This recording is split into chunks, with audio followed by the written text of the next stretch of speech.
daje ni pour loolu tudd ak président forage yeeg ñuy liggéey ci forage yëpp ak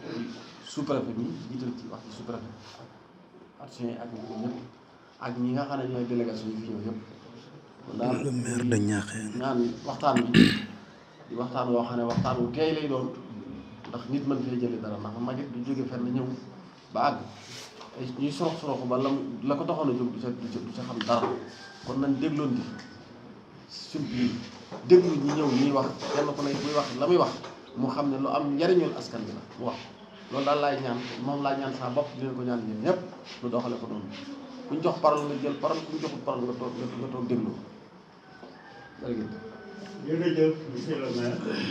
léegi ñu jox kàddu bi représentant de l'OPOR. merci. salaamaaleykum mbooloo maa ngi nuyu ku nekk ci turam ak sant surtout directeur général OPOR bi nga xam ne tey moom waroon teew maa ngi am empêchement am émission bu loolu c'est moo tax ñu def déplacement di leen nuyu di leen gërëm aussi surtout délégation bi nga xam ne moom laa àndal te préfet waxee nii di wax ne rek réunion tey bi dafa bokk ci ndaje yi nga xam ne su mënoon ko ba ñu lancé problème réforme rek léegi déjà ci mois de novembre bi amoon na benn ndaje mag ñi Thiès mu CRD spécial bu ñu defoon ci njiitalu gouverneur région mu regroupé woon maire yeeg toutes les autorités administratives ak représentant agricoles yeeg gérants yeeg communautaires yi pour waxtaane li nga xam ne mooy réforme bi nga xam ne moo nekk nii mais nag dañu bëgg ne dañu jëloon décision ne balaa ñuy démarrer ak opérateur bu baax na pour ñu wàcc ci suuf waxtaan ak ñi nga xam ne acteurs yi ñëpp ñi nga xam ne seen loxo mu ngi si mbirum forêt ñu mën leen a daal toog ak ñoom waxtaan pour wax leen fi ñu toll si liggéey d'abord lan mooy réforme bi lan nga ñu nar a def ak fan lañ toll si liggéey am na sax ay CLD yoo xam ne organisé woon na parce que sama naataango bi muy dañuy defar foog naa tëjoon na benn CLD ak Niakhène dafa ci arrondissement Thiès yëpp donc bu tey bi aussi dafay ñëw rek dafa bokk ci communication bi nga xam ne moo war a ànd ak liggéey bi ñuy def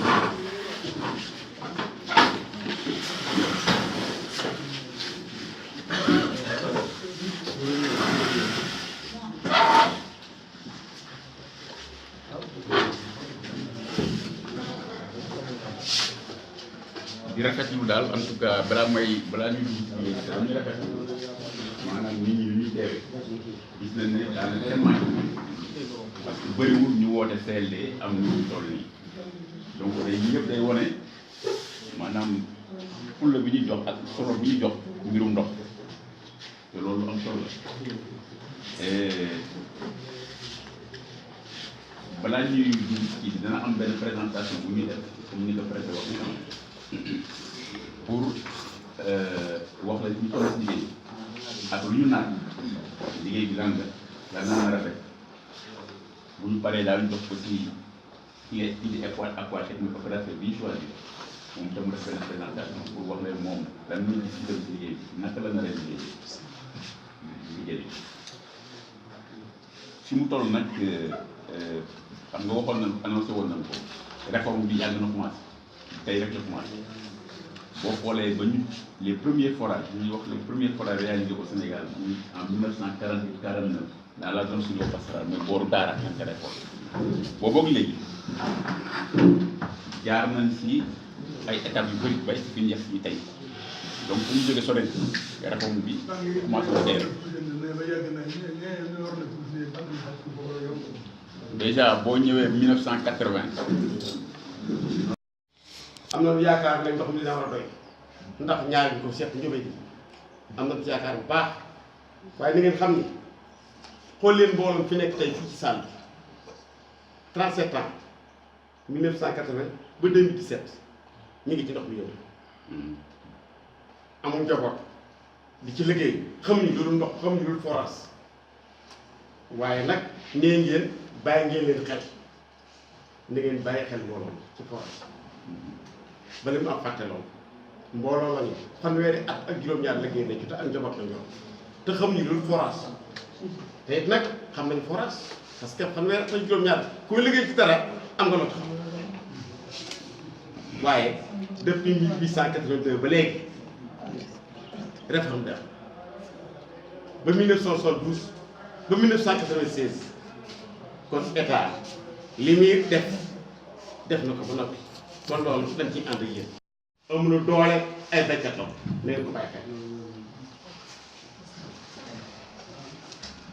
bay rek nga am te bu nu bayee amunu nan la ñuy def na ngeen nu bàyyi xel te yërëm ñu ndax daan nañu ànd ak ñoom di liggéey ba suñu jonte ca problème dañ ko am ci dimbalante parce que danoo xamante de ndax jógeen yaa ngi nii kaf googu moo am ci réew mi moo tax jàmm am ci réew mi ku ñëw ngeen sama jarbaat tey jii que nangam ngeen waxtaan ba jubóo problème du am waaye que jógee Cees ak otaam ñëw tippi tànk dem yoon nga di ko dem ca Cees na ngeen ko bàyyi xel te loolu mosut am fii kilo dimbalante lañ xam ak soppante ak bëggante ak yërmande ba taxaw ñu dugg ci ONG yi ba am na lu am di ci liggéey te amu ci benn problème léegi nag ngeen état ci boppam moo fi indi woon ONG yi ba tax ñu ni bu ngeen joxee lii ñu joxe lii lépp état ñëwaat ak réforme loolu na ngeen ko xam fu waaye mën a nekk réforme jeex na nañ ci ànd ak ñoom parce que am na ba pare def nañ ko ba pare kenn mun ci lenn léegi nag noo ngi leen di gunge ànd ak yéen waaye gunge woon suñu bopp fii ba ngeen gis dara ñëw ci ñoom na ngeen ko xam kon bu ngeen di gunge waatee nag am na loolu xam ci ginnaaw jërë ngeen jëf. ñu jox kàddu gi Abdou Aziz Amar président Abdou Aziz.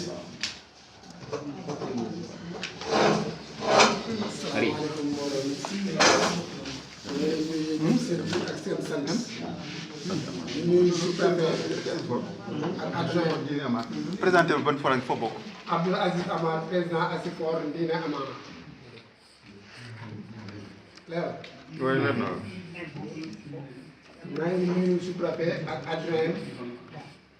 di nuyu monsieur le maire ñu représenté maire yi nekk ci arrondissement Niakhène yëpp di nuyu représentant OFOR ak waa DEC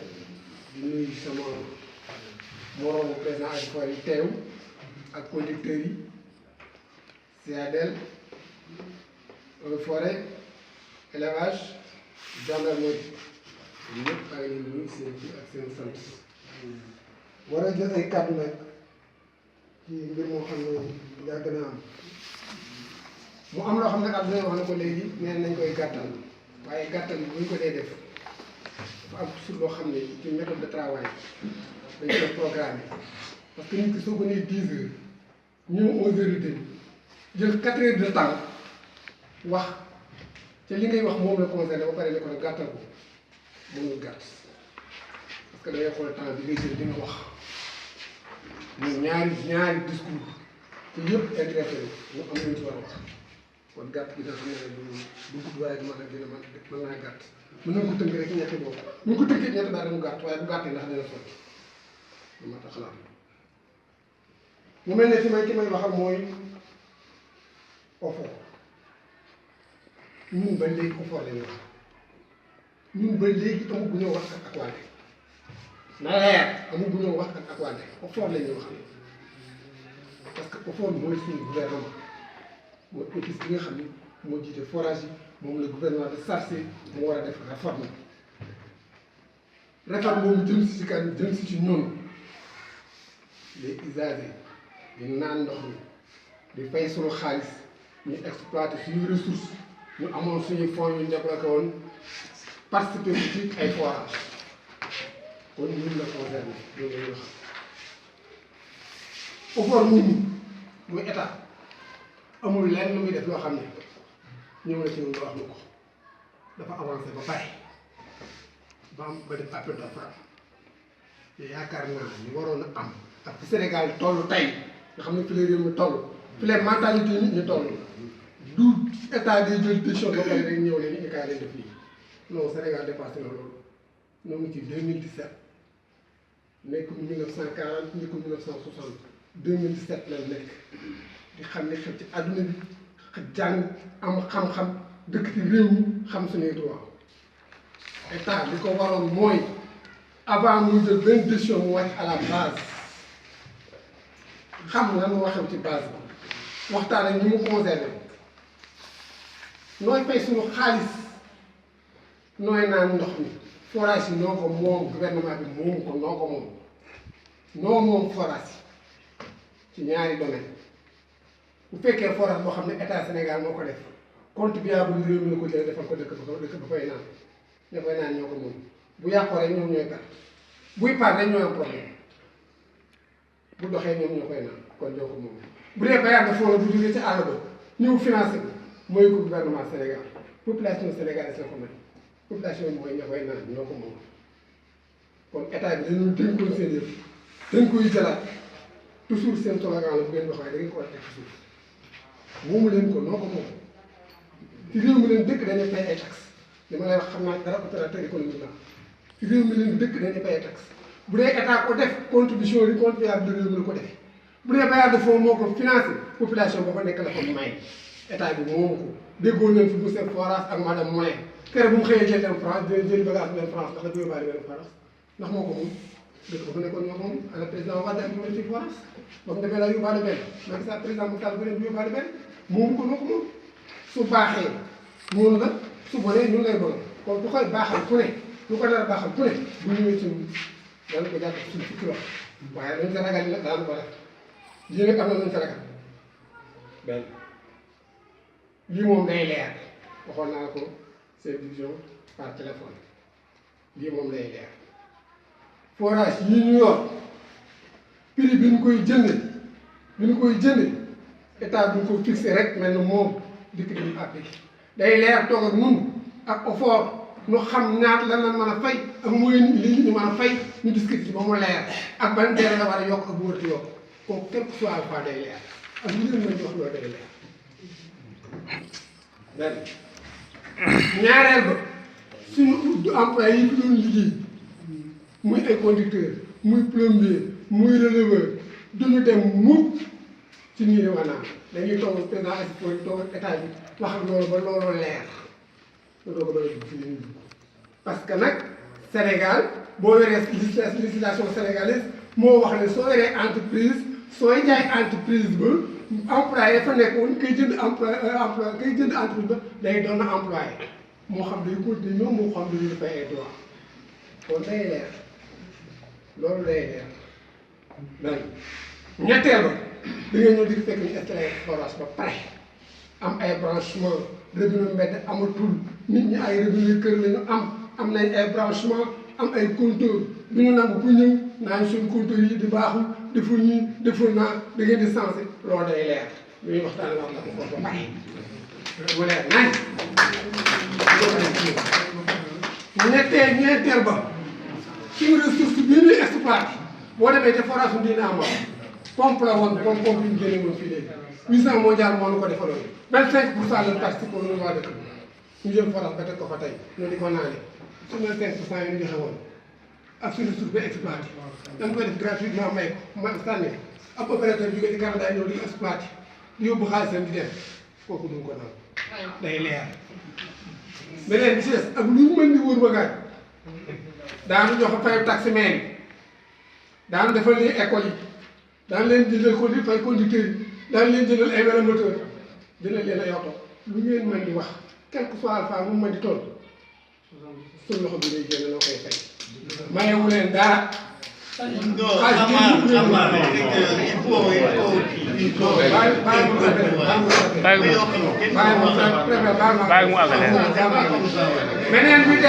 beneen bi des mooy accusation bi nga xam ne ñu ngi koy teg moom Asifor yi accusation bi ñuy teg dañ koy réciter waxoon naa ko ci kanam gouverneur wax naa ko ci kanam ci ministre bi suñu demee présidence ma wax accusation boobu ñu teg la lu bañ ndox mi bu amul qualité suñu yoon nekk ci da ngeen a waroon a xool te sax bi ñu doon Asifor yi est ce que ñoom lañ santoon qualité déedéet dañu la yow président Asifor bi li ñu la sant dañu la pompe bi sa yoon nekku ci mbànn bi bu tojee sa yoon nekku ci ba ca wàllu sorte ba sa yoon nekku ci loolu sa yoon nekku ci état moo ko yor kon bu ndox mi amul qualité wala ndox mi feebar nit responsabilité leen état la bu leen ko tekki kaw Asifor yi man di forage su mbii ni dem naa Institut Pasteur def naa test bi mais sama propre intérêt moo tax ma doon ko def pour dama bëgg a taxawal usine ndox waaye du teegeenu dama ko def pour Asifor parce que sama yoon ñëw ci woon ko te su ma jógee teg ko di ko Asifor ma ne xam ngeen lu mu doon ci réew mi leen dëkk jàngalekat yaa ngay wax seen i droit waa SISTI ngay wax seen i droit te ñun ñëpp ay employé état lañ ay employé lañ ñun état employé wuñ koy ñu daal te ci réew mi leen dëkk ay citoyen lañ am ay droit di ko wax na leer li ndox mi jar nañ ko wax mu leer bu ko population yi àttanee def ko benn nag yow ak waa nag amuñu dara lu ñu mën defa gën a yow te lii leeru yéen a moom seen doole nag bu ko neexee ngeen jël seen i faay nit amoon fa di taxawaan yéen fa xaar wasalaam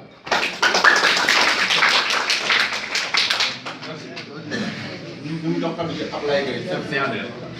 waaw kon mbooloo mi ñu ngi leen di nuyu. boo déglu leen. li may bëgg a wax nii mooy projet dafa amul benn projet bu ñu naan Barbafor ndax xam nga lii nit projet bu ñëw ba dem ak njàngat da cee war a génn ñu jàng ci projet boobu ak côté faible yi yëpp war a génn ci projet boobu. alors projet bi 7 milliards et poussière la lañ ci defoon logé au ministère de l'Agriculture. Bon, ils ont parlé de l'eau productive, ils ont parlé de remplacement de matériel de forage, ils ont parlé de développement en matière d'élevage, d'agriculture et de jeux de forêt. Ils en ont parlé. Bon, tout ce qui a été écrit là, il faut confirmer au cours d'une réunion comme celle-là. Mais il se trouve que le projet de 5 ans, 5 ans, bien, en principe, en 2016, d'abord, mais fini, on a remarqué que cette activité, ça s'est limité au cours de cette réunion-là. Pour un financement de 7 milliards d'engagement, concernant Kaolack, Thiès, Fatick, Diourbel, mais un arrondissement comme celui de Niakhène, qui va au moins en termes de réalisation, on va faire bilan à la fin du projet. Bilan.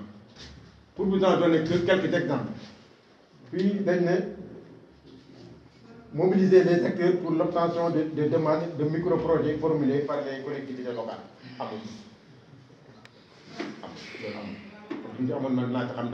Parce que je fais partie de ces acteurs-là. Sélectionner des sous-projets dans le cadre régional de consultation et de collaboration mis en place par les gouverneurs. Sur le plan réalisation, bilan, réaliser des études de faisabilité pour les sous-projets. On n'a pas d'informations précises sur ça jusqu'à la fin du projet. Alors, développer des synergies entre le Barbafor et d'autres acteurs de la zone pour assurer la mise en valeur des ouvrages réalisés. Pour tout ça, pour dire que vous faites un projet de proposer une ligne de produit avec une démarche inclusive. Au niveau des bilans, vraiment, il y a un lot là, ça pose problème. Parce que ni n'arrêt nous, comme il vous faites que il y a un problème de crédibilité qui se pose. Donc, sur le plan démarche, dès qu'on parle de forage, les acteurs qui interviennent dans ce forage-là, quand le ministère de l'Agriculture, il parle de forage, le ministère de l'Hydraulique parle de forage, pourquoi ne pas former une sorte de synergie ah nga xam ne ils vont parler d'une seule voix pour se rendre crédible foofu la waaw côté boobu laa bëgg beneen bi mooy je crois que la flèche doit être double aussi bien yéen war ngeen réfléchir l'État réfléchir pour le bien-être des populations en changeant en rendant les services de qualité pour la consommation de l'eau et de l'eau productive mais aussi à la base war nañu recueillir seen avis ñu joxe seen avis parce que léeg-léeg sur le terrain sur la réalité ñu rencontrer ay kii yoo xam ne kenn du ko xalaat te pourtant day dugg ci réalité donc ñooñu bu fekkee joxe na seen sous forme de résultat d'enquête wala sous forme de mémorandum ñoom it ngeen xam seeni xalaat parce que gars yi du wax tam am na loo xam ne nii c'est important il faut le dire am na loo xam ne nii c'est important il faut le dire donc ça doit être ascendant et descendant dégg nga descendant du sommet à la base mais base bi aussi ñu recueillir seen avis seet selon seen expérience bi ñu vivre ñu def ko su ko defee en ce moment là ku ci nekk da nga ciy gis sa bopp beneen bi mooy le système de tarification est basé sur je crois l'indice de pauvreté bon te soo seetee indice de pauvreté waaw may ma tuuti rek may ma léegi su ma paree ngeen wax man fii damaa gis indice de pauvreté daal di gis tarification loolu gis naa ko fii ah bon pour man suñu nee indice de pauvreté ça veut dire quelque chose tarification ça veut dire quelque chose ah bon léegi man fii c'est une question que je pose c'est une question que je pose parce que am na foo xam ne quelque part tarification bi nga xam ne c'est pas linéaire nañ ko yóbbu ci côté faiblesse la nañ ko yóbbu ci côté faiblesse la alors que bu fekkee ne tarification bi dañ ko basé par exemple sur l'indice de pauvreté d'après ma compréhension en ce moment là là aussi ça pose problème du mun a linéaire du mun a nekk benn parce que le niveau de richesse change d'une localité à une autre man loolu laa ko comprendre comme ça que tu comprends suñu indi kii de indice de pauvreté rek c'est pour dire quelque chose léegi nag la question que je me pose fi mu nekk nii mooy ndax damaa remarqué ne fi mu nekk là où il y a indice de pauvreté su rëyee tarification bi presque ça ne change pas je l'ai remarqué ci def indice de pauvreté bu rëy mais tarification bi presque ça ne change pas waaw boobu laay wax ni man là j'ai besoin d'explication du niveau là ngeen baal ma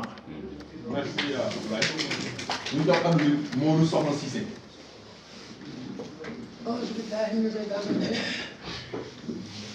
bismillahi rahmaani rahim mbooloo mi fi nekk ñëpp maa ngi leen di nuyu. da ngay présenté wu. Modou Soxna Cissé Asfor bu xam naa. di ñaan Cheikh Sidi Mokhtar yàlla jàpp ci suuf si wax yooyu yàlla jàpp ci. ginnaaw bu loolu jàllee nag daanaka li ma doon wax am na ci loolu ñu jëkk a wax nañ ko mu di forage yi gouvernement moo ko yore woon bi mu ko yoree ba mujj yàgg mënul attanuñu ko ci ni mu waroon a doxale mu jox ko ñi nga xam ne ñooy comité de section yi fi ne ndax booba jamono àgg na ci boo dem forage yi ñu naan daanaka mënu doon am ndox bi ñu ko joxee nag ñi nga xam ne ñooy asifor yi ko yore ñu taxaw ci boobaak léegi yaakaar naa ne population bi nga xam ne ñu dëkk ci réew mi dinaa xam nañ changement yi nga xam ne am na ci ndax boobaak léegi bëriwul forage yu ma gis yoo xam ne 24 heures am nañ ko ci amuñu ndox te fa mu féete nit leen buy wax ci xam lay waxee te forage ba ma nekk musul am 24 heures yoo xam ne amul ndox loolu kon su priorité ne léegi dafay jël forage yooyu ndax am na ci loolu sama collègue bi léegi wax na ko am na ci loo xam ne bu priorité ne dafay jël période dikk gën a yombal dama yaakaar day gën a seeral ndax bu fekkee wax nañ ne am na côté yi danañ fay 700 am na côté yi danañ fay 300 am na côté yoo xam ne ñu ngi fay 150 francs te yaakaar naa bu priorité day yokk loolu waaye du ko wàññi ndax dañoo jël forage boo def ay dëkk téeméeri dëkk forage ba am téeméeri contour la muy jaay forage ba am fanweeri contour du ko jaay. ka nga fekk te forage ba mu sol t-shirt boobu da ngoo gis dafa nekk koo xam ne dafay liggéey askanam xoolul maanaam nan lay def pour mën a jekk wala pour nan lay def pour mën a dafay xool askanam saa bu ñu soxlaa ndox am muy guddi muy bëccëg saa bu ñu ko soxlaa ci train bi mu dem ci ndax lan satisfaire ay bopp loolu moo tax ñu nga fekk sol ci forage boobu mu yërëm ne loolu tax mu yërëm ne ndax li ñuy def xam nañ ne effort mi ñëw indi luñ loo xam ne dafay nekk luy am ci ñun yaakaar naa du àgg ci fu effort yi nekkoon du ci àgg daal xam naa il faut que mooy di gën a seetlu muy jaay rax ci doole li waa ji wax dafa des tuuti muy borne yi nga xam ne ñun tëral nañ ko defar ay contour defar li nga xam ne mooy ay tuyau yow mi nga xam ne yaay ñëw di diggee doole buur moom soo diggee nu la neex ngay doxale ndax dañuy bëri bu baawu fukki yow yàgg ci suuf rek kon nañ teel ko nangu waaye nag suñu li ñu bëgg mooy ñu jox na ay garantie bépp foo xam ne ni ak tuyau la buñ ko dagg ne borom kër gi bu daggal tuyau bépp boo xam ne contour la buñ ko saase ñoom ñii ñëw nañ ko féete woon su fekkoon ne am nañ ci man ñun privé duñ jaay dox ndax privé gisaguma dara lu mu indi ci réew mi loo xam ne amal na njëriñ yow gisuma ko ndax kat lépp ci li fi indi day dikk rek yokk li fi nekkoon loolu laa ci gis may ñaan nag lépp loo xam ne privé wax na ko nu dégg ko nii yaakaar naa ne danañ ànd ci ni nga waxee ma am ci nag lu ma tiit da nga wax ne bu ndikkee duñ mën a liggéey fokk ñu ànd ak ñi fi nekkoon ndax ñoo xam cooya ñoo xam borna ya ñoo xam fi kii suule ndax bu ngeen leen laajee ñooñu ba jëm ba xam lépp du ngeen nangu li ñu yore woon ndax du ngeen def boobu daaj dox danaa ko def li nga xam ne soxla ngeen koo xam su ngeen xamee ci moom ba ci ñoom ba noppi ndax yéen du ngeen ko jël loolu lay laaj ñuy laaj itam ne sëñ Diop wax na ko léegi mu ne mënaguñu wax ndax kër gu ne laajagul ñaata nit fa nekk ak nan la jur yi toll waaw kuy jaay ndox kay loolu la ñu ñu toll da ngay dem jaay leen ndox bu weer dañu fay sa facture waaye soo bindee nit ñi xam nit ñi ndax doo sot prime ndox mi ci nit ñi loolu it nekk na loo xam ne dëgg suma xel li ma fi dégg ci kàddu yi lu dal sama xel nekkul dégg la nag état bu fekkee ñëw na moom réew mi yëkkati nii nit lii laa koy doxale jox ko ci société boobu duñ ci mën dara waaye nag état moomu na xool contrat yi wàcc ci nit ñi wax ak nit ñi ba ñu dëppoo ci ne lii kat buñ jaayee prix bii la ñuy def dëkk la prix bi mën naa daje ndax ginnaaw yéen a contrôlé commune bi yëpp mën ngeen a maasale prix ndox mi mu yem ndax ka yor téeméeri nit ca forage bi yor téeméeri contrôle ak ka yor forage boo xam ne yor na 200 contrôle ñooñu mun ñoo toll prix ndox ci fii kon nag bu ñu ko jëlee yéen a maasale lépp waaye bu ñu ko def maasale nag ni ngeen ci waxtaan ak nit ñi ndax nit ñi kat boo gën leen ne sëf da ngeen di sëf luñ attan ndax dana tax ak ànd neex ndax saa boo ma déggee loo attanu ci suñ nee nañ yenn jógal sax soo yenn ko ñu ndax du ma ko naat ndax li ma su attanu ma ko ñu bàyyi xel ci yërëm nit ñi te jàppale leen ndax nit ñi wax dëgg yàlla am nañ jafe-jafe comme ni sama collègue bi lay waxee léegi dëkk commencé bi doon wax léegi ni mu ko waxee léegi kon noo ngi leen di ñaan daal ngeen def ci yërmande ndax mënuloo tee mbir mi am li ñuy wax nag bu mun a tee man dana wax ne li nga xam ne soxla nañ ko nga defal mooy ku ne jàppale yërëm ñu te xool li nga xam ne attan nañ ci ñu teg ko ndax yaakaar naa ne loolee ñu ne prix ndox moo ngi koy jar Dakar 200 francs wala moo ko jar fee yaakaar mu ne pour prix bi di kéem doon jaay loolu maa ngi leen di gërëm di leen sant pour remercier. fa jógee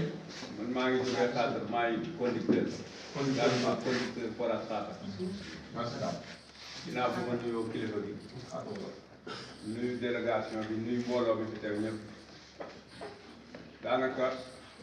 njàmbat bi lenn la njàqare li lenn la man li ma gis mooy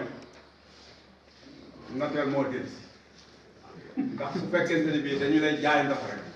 maanaam suñu seetee wenn yoon yu ñuy jaar te amuñu ko rek dañuy ñëw ci ndox mi ndox moom képp ku la koy xañ rek xañ na la àdduna kon suñu demee ba nit jóge sa àll ba ñëw di ñu jaay ndox rek kon nat nañ waaye ci biir loolu man li ma bëgg a xam mooy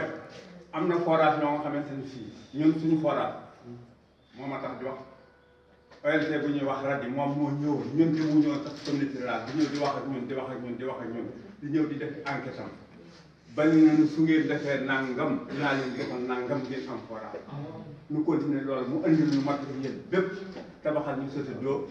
andil ñu moteur former conducteur mu nekk te nuy jóge ko daal yore ko nan ko mën a yore léegi nun ndax dañuy ñëw nangu ko ci suñu loxo lan ci defoon fu muy mujj benn laaj beneen bi mooy am na ñu fa ñëwoon di def enquête boobu bi ñu ñëwee ma ne leen ñun de bi ñu defee enquête bi ba pare laaj robinet yi kër yi laaj robinet yi forage bi def enquête bi yëpp man leen am na fu ñuy bay dañ loolu moom bëgg te ñun bay mooy li ñu gënoon a itteel ba nu ñaan forage boobu man mii di wax ak yow tey sama tool soo ko demee di nga fa fekk ay garab di nga fa fekk gàncax damay bay noor ak nawet ak ñeneen te am naa ci am tiit ni bu ngeen ñëwee loolu da ngeen ñu koy xaj lii daal mooy li nga xamante ne fii man moom ma ñoroon moom laa bëgg a wax di leen gërëm di leen def jërëjëf. Gamou Diouf. Gamou Diouf conducteur forage diine. asalaamaaleykum wa rahmatullah. maa ngi nuyu mboolem ñu ne ci salle bi yëpp. man nag li ma idée bi ma amoon bëggoon koo wax am na ci loo xam ne lii waa ji laal na ko mooy conducteur yi forage yi nga xam ne si ñoom dañoo aate comme sama classe dañuy ale lañ ci nekkoon waaye ci kaw terrain bi lañ nekk ba aate wax na ba wax ci maanaam ne comme man buñ jëlee sa doom wala sa jarbaat wala beneen élément ca dëkk ba loolu. Je suis le secrétaire général de l'export de Kham. Je prends comme témoin le sous-préfet et son adjoint. On a fait feu et flamme, mais il est difficile d'avoir une situation. Parce que le 23 mai, le sous-préfet a écrit une lettre. Waaw ma ne ñaar fukki fan ak ñett ci weeru juin ci weeru mai sous-préfet bind na benn lettre joxe par hasard nañu ko gis en tant que secrétaire ñuy réclamer une situation financière pour bëgg parce que boobu le OFOR commencé intégrer le terrain. ñu war a def ay situation yoo xam ne vraiment pour nëgë ni su am askan wi dinañ am lu ñu xam mais jusqu'à présent askan bi ci kumpa la ñuy dem xamuñu lu xew ay lu ne xew na fi ci sàkkuwuñu lenn lu dul nañu ko leeral mu leer parce que comme dañu fal ñu taxaw ci kanam askan li ñuy wax yëpp dégg bu mu il est vrai xam naa yu wóor yu mën a ñu ngi leer mais am na yu personnellement man xam naa ne am na yu leeral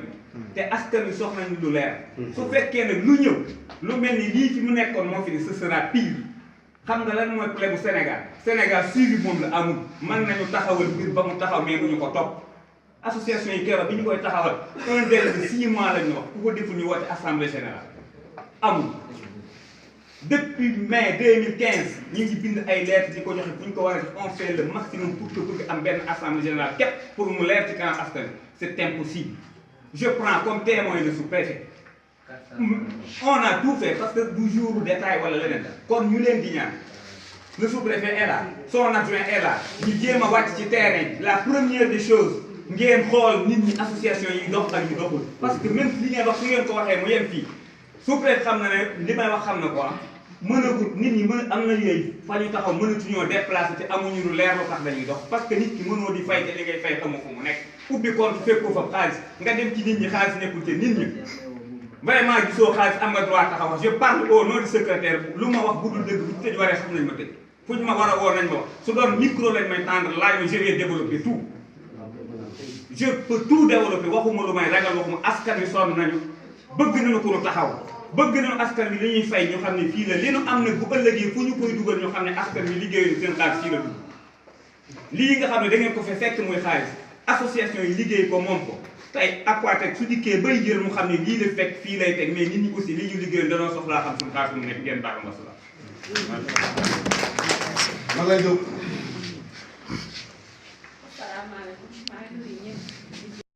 Je suis le secrétaire général de l'export de Kham. Je prends comme témoin le sous-préfet et son adjoint. On a fait feu et flamme, mais il est difficile d'avoir une situation. Parce que le 23 mai, le sous-préfet a écrit une lettre.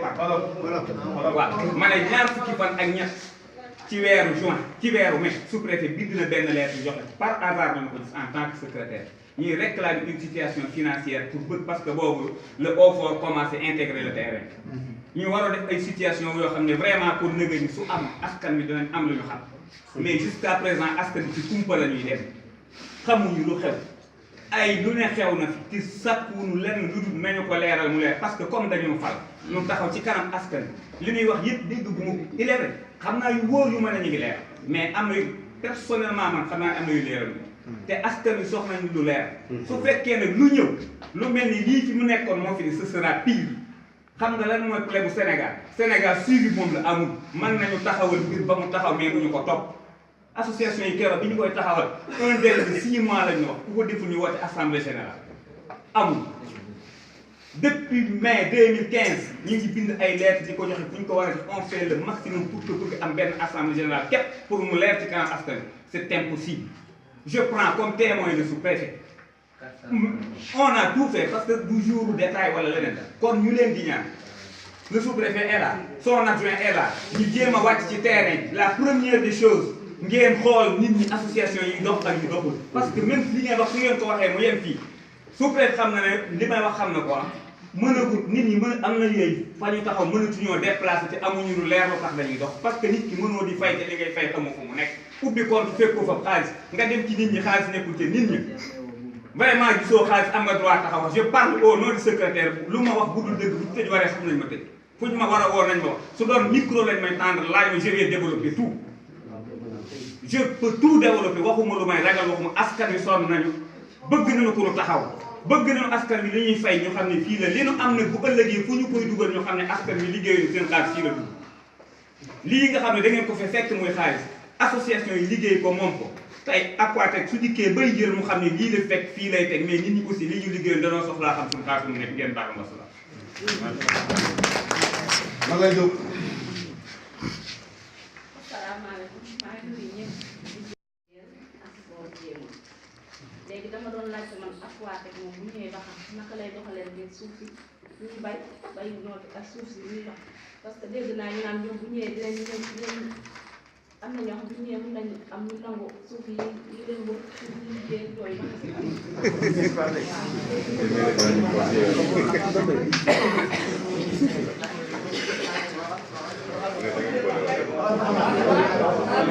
Merci beaucoup.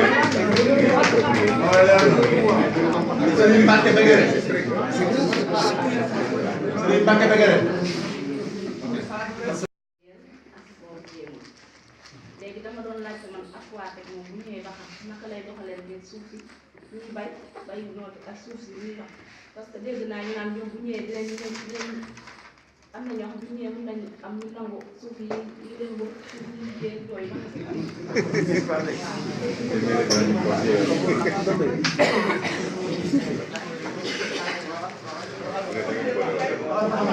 Merci beaucoup.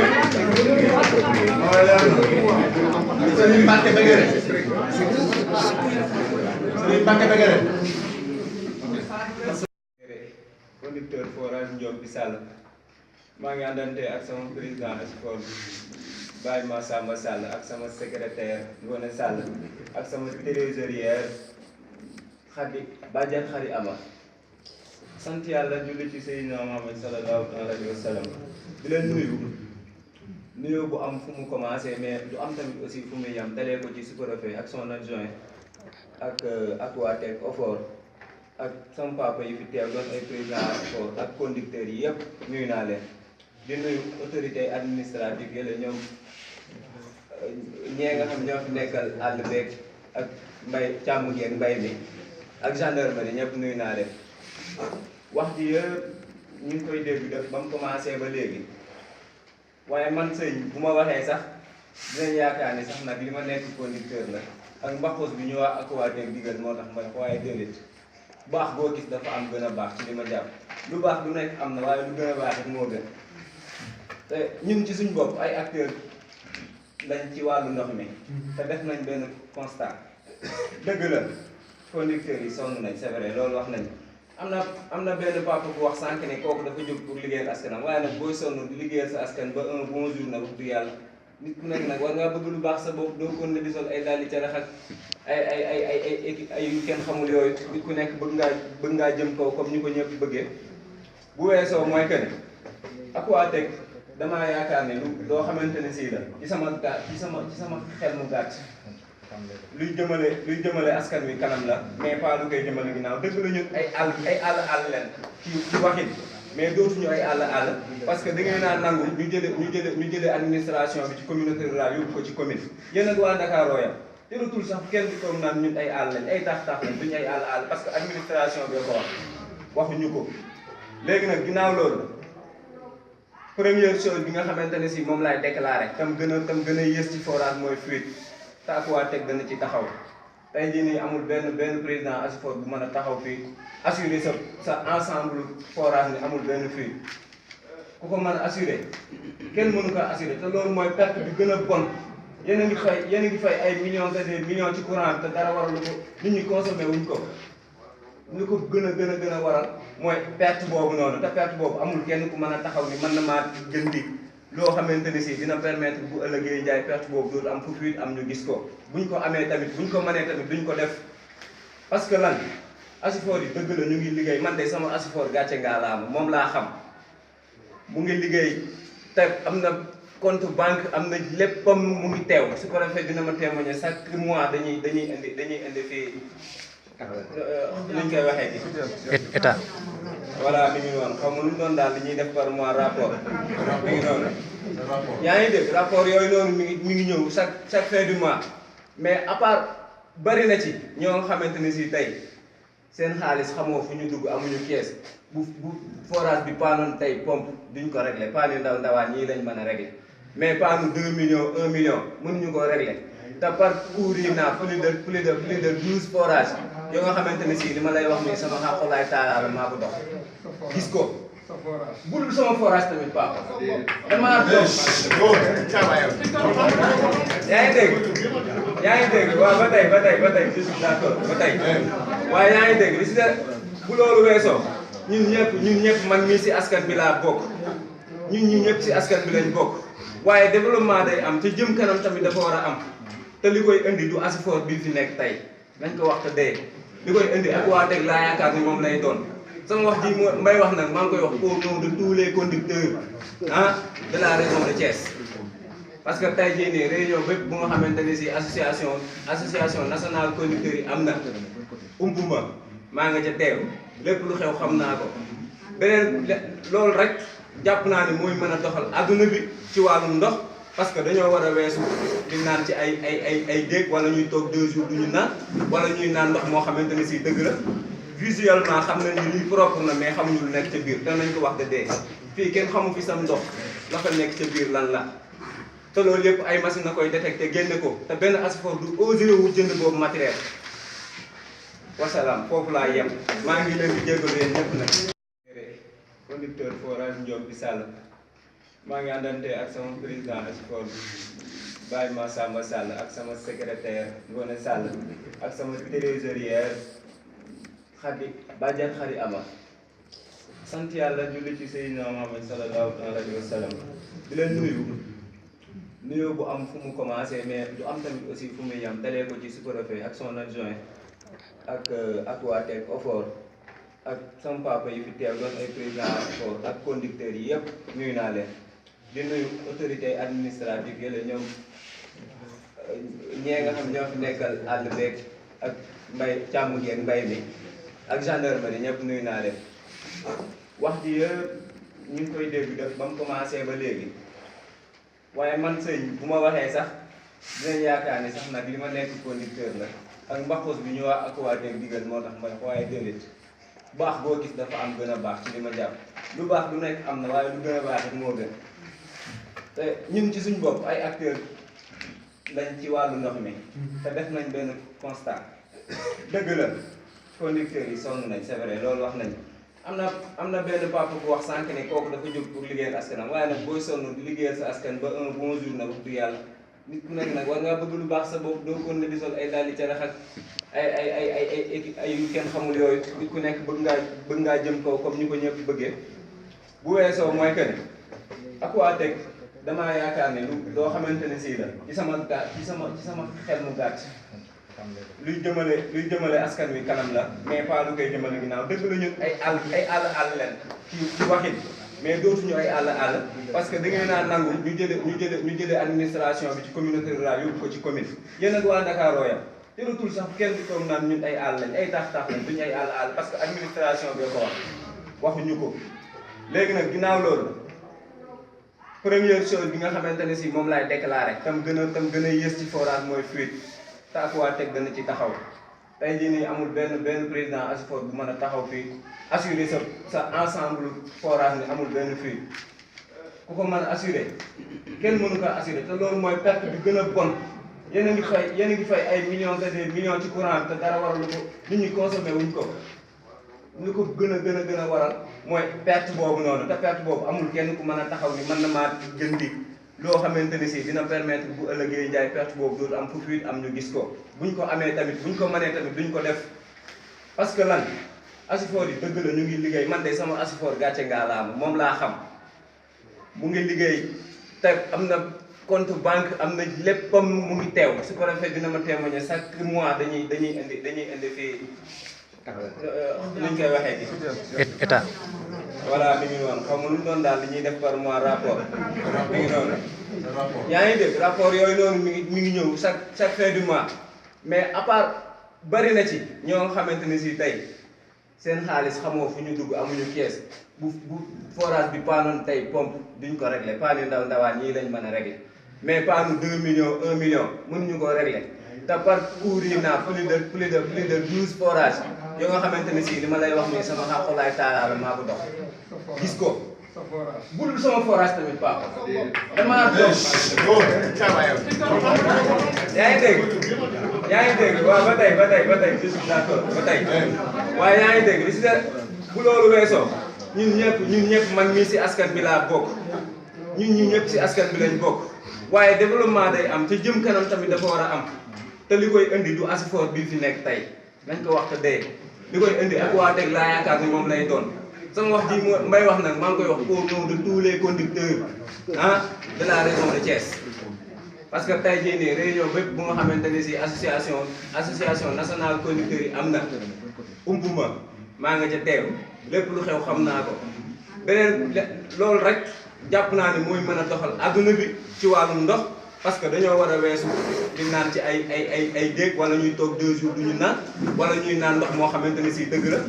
visuellement xam nañ ni lii propre na mais xamuñu lu nekk ca biir te nañ ko wax de dee fii kenn xamu fi sam ndox la fa nekk ca biir lan la te loolu yëpp ay machine na koy détecté génne ko te benn ASUFOR du osé wu jënd boobu matériel wasalaam foofu laa yem maa ngi leen di jégalu yéen ñëpp nag. fa bokk ak gan ñi ci teew ñoom ñëpp kenn ku ne am mbooloo mi nekk ci salle bi. fa bokk. maa ngi conseil municipal. maa ngi jóge nga ñu conseil municipal. président commission de santé. bala may jàll ma wax benn kii bu ndaw ndax président bi nga man fii tey laa mos a ñëw ci réunion ci wàllu ndox mi. ci ma daal Mouhamadou Lamine Amar suñu borom da koo jël kenn ku ne boo noppee ne Fatick ak kut wala ak benn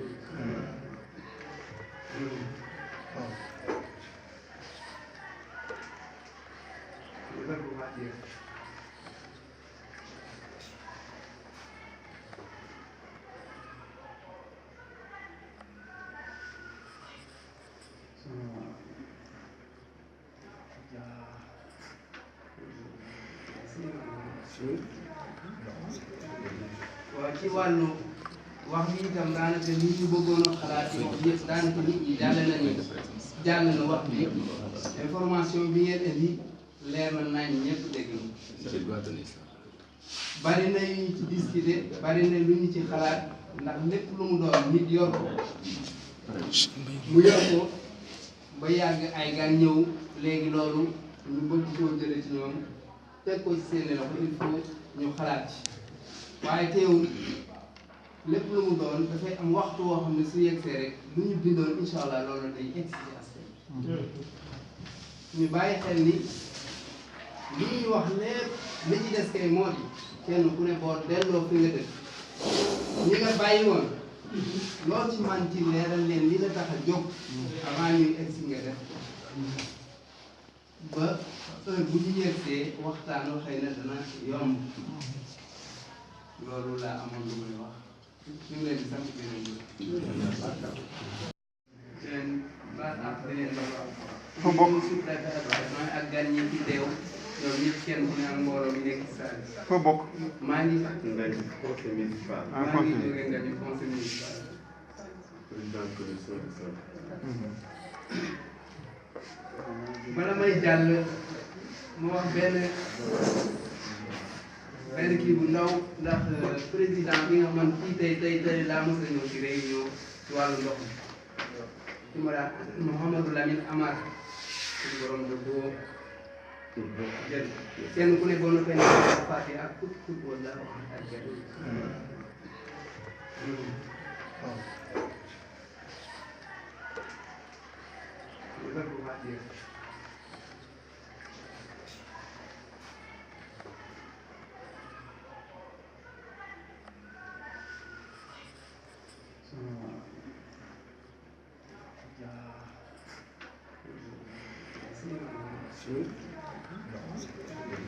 waaw ci wàllu wax bi itam daanaka nit ñu bëggoon a xalaat ci wax yëpp daanaka nit ñi jàll na wax bi information bi ngeen indi leer na nañ ñëpp dégg bari na yu ñu ci discuter bari na lu ñu ci xalaat ndax lépp lu mu doon nit yor ko mu yor ko ba yàgg ay gan ñëw léegi loolu ñu bëgg koo jële ci ñoom teg ko ci seen loxo il faut ñu xalaat ci waaye teewul lépp lu mu doon dafay am waxtu woo xam ne su yegsee rek lu ñu bindoon incha allah loolu day egg ci askan ñu bàyyi xel ni li ñuy wax lépp li ci des kay moo di kenn ku ne boo delloo fi nga dëkk ñi nga bàyyi woon loolu ci man ci leeral leen li la tax a jóg avant ñuy egg si nga def ba heure bu ñu yegsee waxtaan xëy na dana yomb loolu laa amoon lu may wax ñu ngi leen di sant di koy évaluer di seet li ci dox li ci doxul parce que déjà dana le contrat bi su fekkee signé nañ ko signé guñu ko 10 ans lay def donc su ñu doxalee at bu ne dinañ évaluer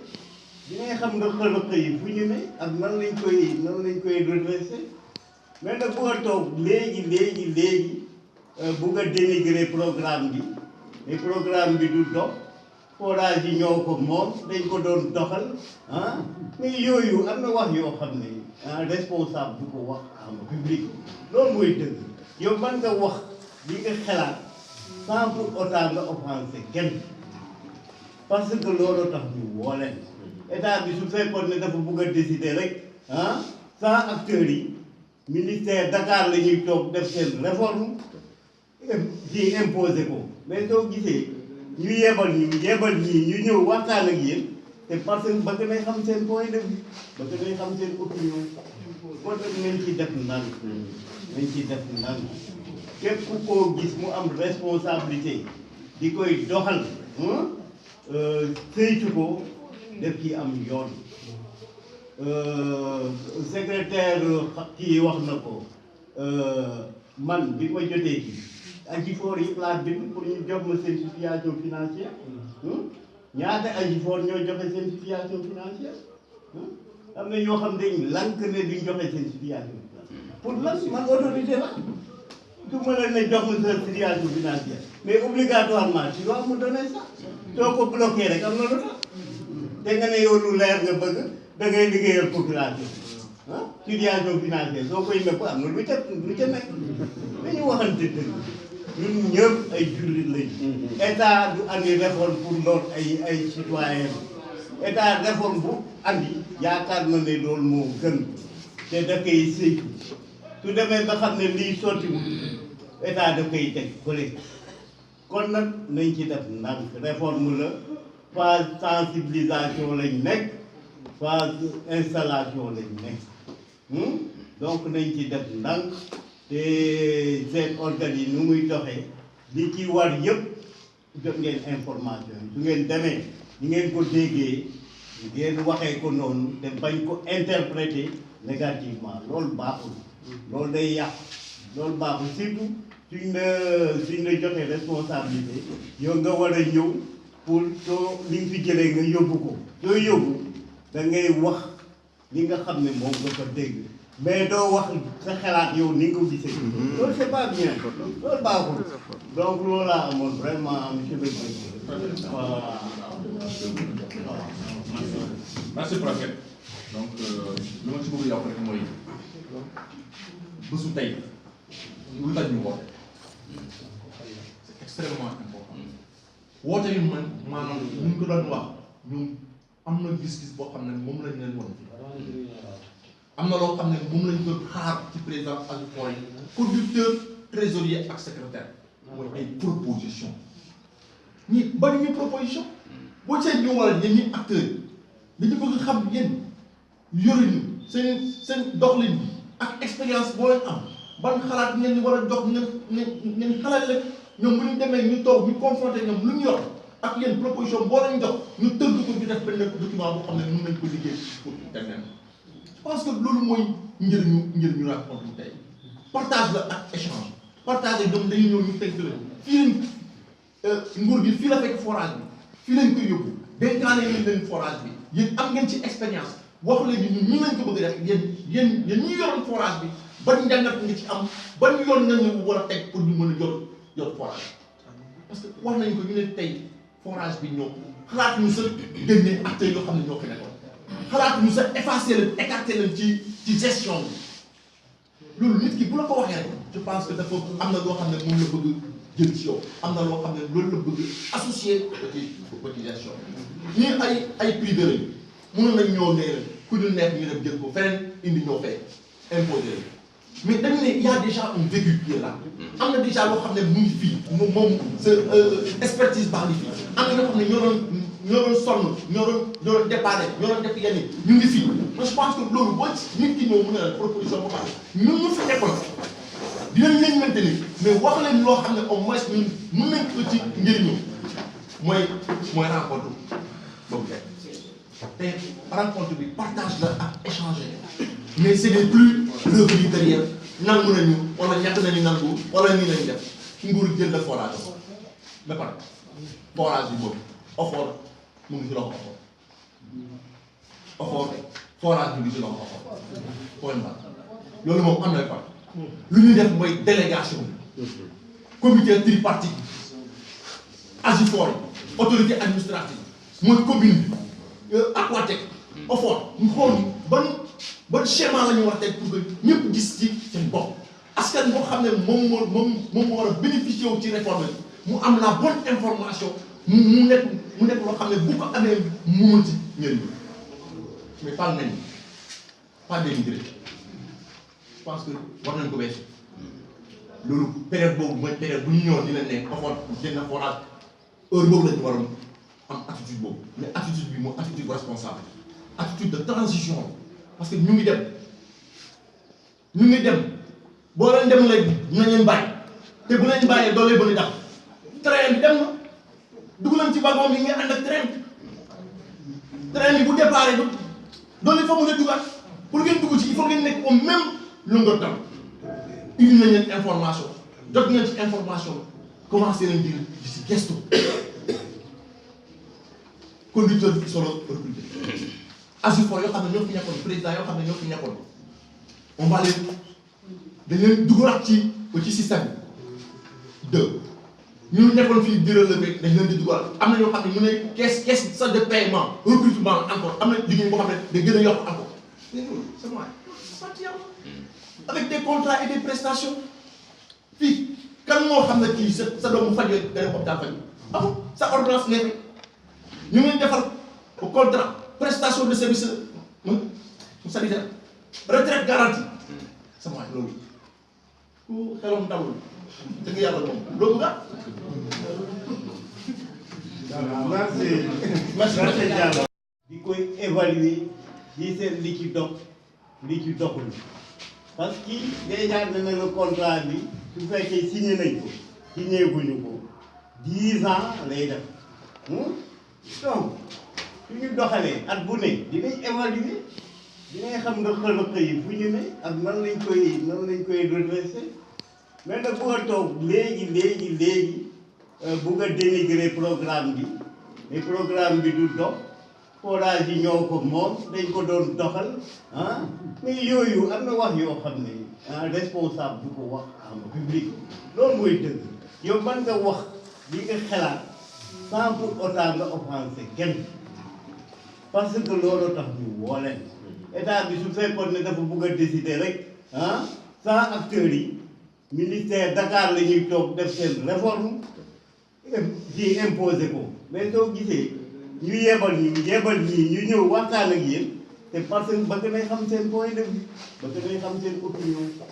moo tax nañ ci def ndànk képp koo gis mu am responsabilité di koy doxal saytu ko def ci am yoon secrétaire kii wax na ko man bi ma jotee ci Ajifor yi laa bind pour ñu jox ma seen situation financière ñaata Ajifor ñoo joxe seen situation financière am na ñoo xam ne lank ne duñ joxe seen situation financière pour lan man autorité la su ma leen ne jox ma seen situation financière mais obligatoirement tu dois me donner ça soo ko bloqué rek am na lu tax te nga ne yow lu leer nga bëgg da ngay liggéeyal population situation financière soo koy nëbb am na lu ca nekk dañu waxante dëgg ñun ñëpp ay jullit lañu état du andi réforme pour lool ay citoyen état réforme bu andi yaakaar na ne loolu moo gën te da koy saytu su demee ba xam ne lii sottiwul état da koy teg collègue kon nag nañ ci def ndànk réforme la phase sensibilisation lañ nekk phase installation lañ nekk donc nañ ci def ndànk te seen organes yi nu muy doxee li ci war yëpp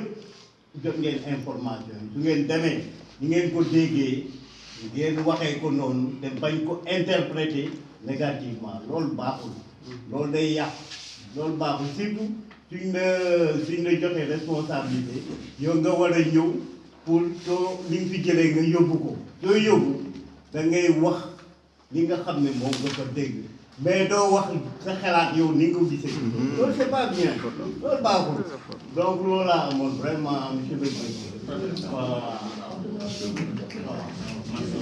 merci prophète donc li ma ci bëgg yokk rek mooy bésu tey lu tax ñu woote c'est extrêmement important woote yi man maanaam ñu ngi ko doon wax ñun am na gis-gis boo xam ne moom lañ leen won fii am na loo xam ne moom lañ doon xaar ci président Ajifor yi conducteur trésorier ak secrétaire mooy ay proposition ñi bari ñu proposition boo cee ñu waral yéen ñi acteurs yi dañu bëgg xam yéen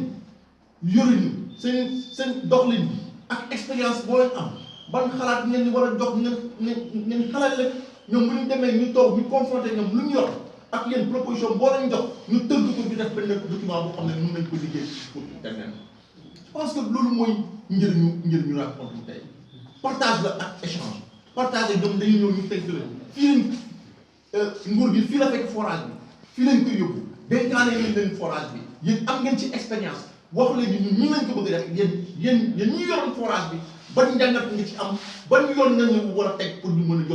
jot forage parce que wax nañ ko ñu ne tey forage bi ñoo xalaat ñu sa génne acteurs yoo xam ne ñoo ko nekkoon xalaat ñu sa effacer leen écarter leen ci gestion bi loolu nit ki bu la ko waxee rek je pense que dafa am na loo xam ne moom la bëgg jël ci yow am na loo xam ne loolu la bëgg associé ci gestion ñii ay privé lañu mënoon nañ ñoo nee ku dul neex ñu dem jël ko feneen indi ñoo fay imposé mais dañu ne y a déjà un vécu qui est là am na déjà loo xam ne mu ngi fii moom sa expertise baax ni fii am na ñoo xam ne ñoo doon sonn ñoo doon déparé ñoo doon def yenn ñu ngi fii mais je pense que loolu boo nit ki ñëw mën na la proposition boo xam ne ñun ñu fi nekkoon dinañ leen maintenir mais wax leen loo xam ne au moins ñun mën nañ ko ci njëriñu mooy rencontre boobu te rencontre bi partage la ak échanger mais c'est des plus revenus derrière nangu nañu wala ñett nañu nangu wala nii lañu def nguur jël la forage ba pare forage bi boobu offort mu ngi ci loxo offort forage bi ngi ci loxo offort point barre loolu moom am na fa lu ñuy def mooy délégation comité tripartite Ajifor autorité administrative mooy commune bi Aquatech OFOR ñu xool ban schéma la ñu war a teg pour que ñëpp gis ci seen bopp askan boo xam ne moom moo war a bénéficier wu ci réforme bi mu am la bonne information mu nekk loo xam ne bu ko amee mu mën ci njëriñ mais pas nañ pas dénigré je pense que war nañ ko weesu loolu période boobu mooy période bu ñu ñëwoon di leen ne OFOR jënd na forage heure boobu la ñu waroon am attitude boobu mais attitude bi mooy attitude responsable attitude de transition parce que ñu ngi dem boo leen dem léegi dinañ leen bàyyi te bu leen bàyyee doo leen bëri dàq train bi dem na dugg leen ci wagon bi ngeen ànd ak train bi bu départ doo leen fa mën a dugaat pour ngeen dugg ci il faut ngeen nekk au même longueur d'onde indi nañ leen information jot ngeen ci information commencé nañ di ci gestu conducteur bi solo recruté ASUFOR yoo xam ne ñoo fi nekkoon président yoo xam ne ñoo fi nekkoon on va leen dañ leen dugalaat ci système bi ñu nekkoon fii di relevé dañ leen di dugal am na ñoo xam ne ñu ne caisse sax de paiement recrutement encore am na liggéey boo xam ne day gën a yokk encore c'est moi sant yàlla avec des contrats et des prestations fii kan moo xam ne kii sa doomu faj yooyu dana hôpital faj amul sa ordonnance nekk ñu ngi defal contrat prestation de service sanitaire retraite garantie sama waay loolu ku xelam ndawul dëgg yàlla moom loolu nga merci Diallo. ñu ànd ak préfet maanaam union bi daal muy ci ñëpp di kontaan aussi si daje bi daje woon nañ fii le 27 juillet 2015 daje bu mel lañ fi daje woon waxoon nañ fi waxama rek nañ fi ay kàddu ba leeral mbir mi yëpp bi ñëwaatee aussi tey jii ñi fi jël kàddu def naa li fi wax lépp leer na ci réforme nag dafa nekk loo xam ne mënul ñàkk ndax loo xam ne dañ ko voté à l'Assemblée nationale président de la République jël décret loolu loo xam ne loolu fu mu nekk nii lu ñu war a appliquer la léegi dañuy xool nag les modalités d'application si loolu lay nekk actuellement tey aussi ñu informer nit ñi aussi ci réforme bi nu muy tëddee kooku Aquatech mi ngi fi ñoom lañ sas liggéey bi donc ñoom dinañ wàccat dans à la base si population yi waxtaan ak ñoom ñi fi nekk aussi ay représentants collectif kii lañu groupement de personnes maires yi bu ñu yeggee ñu waxtaan ak les conseillers ñu mën leen informer li ñu fi jëlee am na ko wax léegi information nag da nga koy joxe information li nga fi jëlee bul wax yow li nga xalaat mais li nga fi jëlee ngay wax chef de village yi bu ñu demee ñu regrouper chef de quartier yi informer leen pour nekk xool nu ñu tas information yi ASUFOR yi bu ñu demee ñu woo comité directeur bi ñu wax ak ñoom wax leen information bi ñu fi jëlee ñu mën ko tasaare loolu yëpp bu paree aussi Aquatech dina ñëw aussi gën a tas information bi ñëpp yegg si mënuñu fi jógee encore ñu naan encore ñii yegguñu ko wala ñii xamuñu ko ñii xamuñu ko wala réforme bi yegguñu ko wala xamuñu nu mu demee loolu du yoon c'est pas possible ndax boobu ba léegi ñu ngi liggéey bi aussi du léegi la commencé depuis 1999 man je me rappelle bi ma nekkee fii chef de brigade en 1999 bi réforme bi commencé ñuy poser compteur yi ça veut dire y avait des problèmes moo tax ma la wax leen bëgg wax ne réforme boo gis ak njëlbeen bi moom il faut mu am ay problème ndax nit ñi duñ ko mën accepter boobu dañoon xayma rek naan kër gu nekk da ngay fay 1000 francs wala 500 francs wala kii mais loolu dañ ko dafa am évolution mais léegi fi ñu toll actuellement gis nañu jàmbar nañu ASUFOR seen liggéey xool nañ bu baax nañuy liggéeyee mais toujours y a des problèmes forage yaa ngi taxaw ñun ñaa ngi cotiser seen xaalis xamuñu fa xaalis bi jaar léegi préfet wax na ko ku ñu laaj situation financière ngir yàlla rawal soli nangoo génne loolu loolu nañu ko mën tuddee loolu yëpp mi ngi si xaalis forage bi état bi mi ngi continuer di investir si forage bi xaalis yaa ngi xaalis am na fi mais xaalis bi kenn xam fu muy jaar te forage yaa ngi paan mais léegi il faut ñu def réforme nag mooy lii nag vraiment delloo affaire yi li ñeen dénkoon ñu delloo ko OFOR jébbal ko Aquatech bu ñëwee moom mooy yore forage yi complètement ah bu yoree forage yi di fayeeku yore exploitation bi yore maintenance bi dañuy xalaat ne panne yi dina wàññeeku ndox yi population yi dinañ am ndox mu sell ak prix ndox bi aussi dina jaar dina méngoo ak am askan wi ndax loo gis ñuy jaay il faut que mu am njëg nit ñi dañuy fay électricité ñi dañuy fay téléphone te kii suma collègue bi wax na ko démb soo xoolee bu baax yow say dépense di nga xam ne li ngay fay ci téléphone moo ëpp fuuf li ngay fay li ngay fay ndox boo ko xaymaa te ndox mi aussi njëg mi séeraay bi yëpp il faut que population yi aussi fagaru seen bopp il faut que ñu fagaru ndax aussi yàqum ndox mi dafa bari ndox mi li ko tax a séeral mooy loolu ndox mi kër gi jur gi waruñu naan ci kër gi jur gi dañu war naan ci abreuvoir yi ndax prix yi bokkuñu soo bëggee ngir jur gi nga bëgg ko naanloo ci kër gi muy fay li nit ñi di fay day metti te soo demee ci abreuvoir yi prix ndox mi ak prix kër gi bokkul donc loolu il faut nit ñi di saytu loolu bu baax xool aussi ndox mi yàqum ndox mi jëm ko xool ni ñu koy yaxanale pour li ñuy yàq xaalis bi ñuy yàq xaalis bi ñuy yàq mu wàññeeku loolu suñ ko defee vraiment ñëpp dinañ ci mën a gis seen bopp ndax ndox il faut mu am changement de comportement loolu moom à tous les niveaux il faut mu am ci nit ñi xam ne aussi ndox mi ñuy yàq yaxanal ko mooy gën ndax moom moo leen di jëriñ mooy yaxanal seen poche.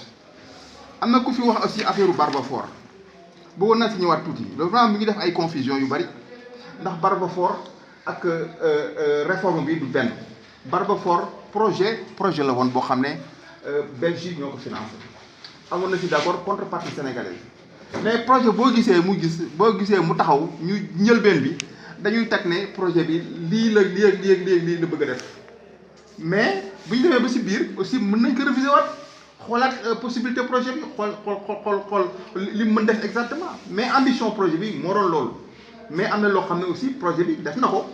xëy na peut-être yeggul Ñaaxeen mais soo demee Thiès am na def nañ fi ay barrage def nañ fi ay retenue d'eau yoo xam ne am na njëriñ ci population yi ñu fay bay donc projet Barbafort bi am na ñu ànd ak préfet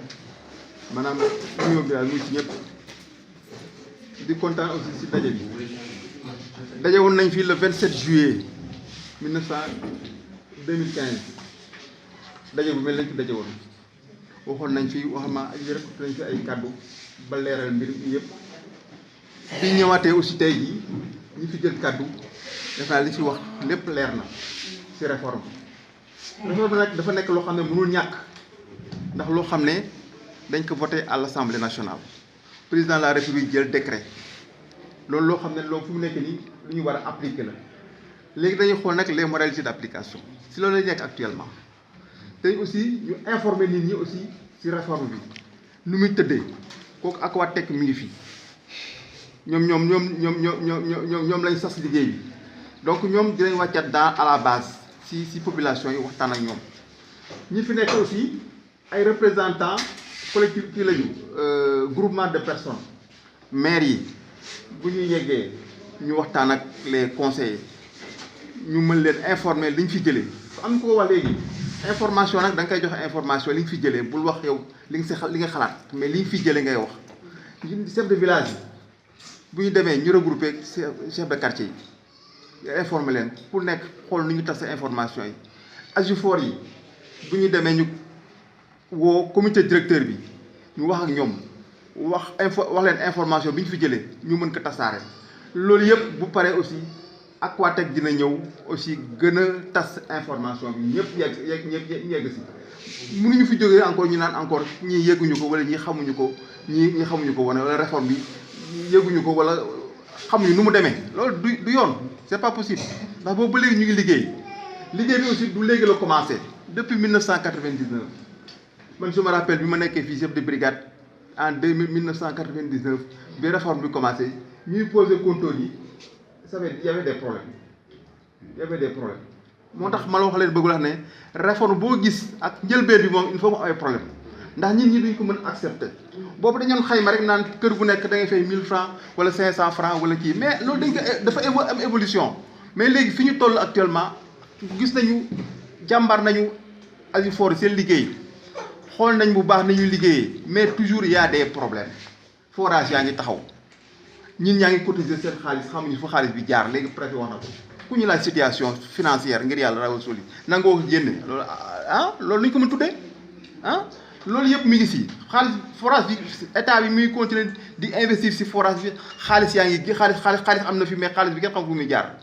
te forage yaa ngi paan mais léegi il faut ñu def réforme nag mooy lii nag vraiment delloo affaire yi li ñeen dénkoon ñu delloo ko OFOR jébbal ko Aquatech bu ñëwee moom mooy yore forage yi complètement bu yoree forage yi di fayeeku yore exploitation bi yore maintenance bi dañuy xalaat ne panne yi dina wàññeeku ndox yi population dinañ am ndox mu sell ak prix ndox bi aussi dina jaar dina méngoo ak am askan wi ndax loo gis ñuy jaay il faut que mu am njëg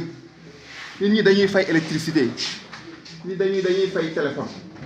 te kii suma collègue bi wax na ko démb soo xoolee bu baax yow say dépense di nga xam ne li ngay fay ci téléphone moo ëpp fuuf li ngay fay li ngay fay ndox boo ko xaymaa te ndox mi aussi njëg mi séeraay bi yëpp il faut que population yi aussi fagaru seen bopp il faut que ñu fagaru ndax aussi yàqum ndox mi dafa bari ndox mi li ko tax a séeral mooy loolu ndox mi kër gi jur gi waruñu naan si kër gi jur gi dañu war naan si abreuvoir yi ndax prix yi bokkuñu soo bëggee jur gi nga bëgg ko naan loo si kër gi muy fay li ñi di fay day metti te soo demee si abreuvoir yi prix ndox mi ak prix kër gi bokkul donc loolu il faut ñi di saytu loolu bu baax xool aussi ndox mi yàqum ndox mi jëm ko xool ni ñu koy yaxanale pour li ñuy yàq xaalis bi ñuy yàq xaalis bi ñuy yàq mu wàññeeku loolu suñ ko defee vraiment ñëpp dinañ si mën a gis seen bopp dafa wax ne il faut mu am changement de comportement loolu moom à tous les niveaux il faut mu am si ñi ñi xam ne aussi ndox mi ñuy yàq yaxanal ko mooy gën ndax moom moo leen di jëriñ mooy yaxanal seen poche. am na ku fi wax aussi affaire Barbafor bëggoon naa si ñëwaat tuuti loolu vraiment mi ngi def ay confusion yu bari ndax Barbafor ak réforme bi du benn Barbafor projet la woon boo xam ne Belgique ñoo ko financé amoon na si d'accord contrepartie sénégalaise mais projet boo gisee mu taxaw ñu njëlbeen bi dañuy teg ne projet bi lii la bëgg a def mais bu ñu demee ba si biir aussi mën nañ ko réviser waat xoolaat possibilité projet bi xool li mu mën def exactement mais ambition projet bi moo doon loolu mais am na loo xam ne aussi projet bi def na ko xëy na peut-être yeggul Ñaaxeen mais soo demee Thiès am na def nañ fi ay barrage def nañ fi ay retenue d'eau yoo xam ne am na njëriñ si population yi ñu fay bay donc projet Barbafor bi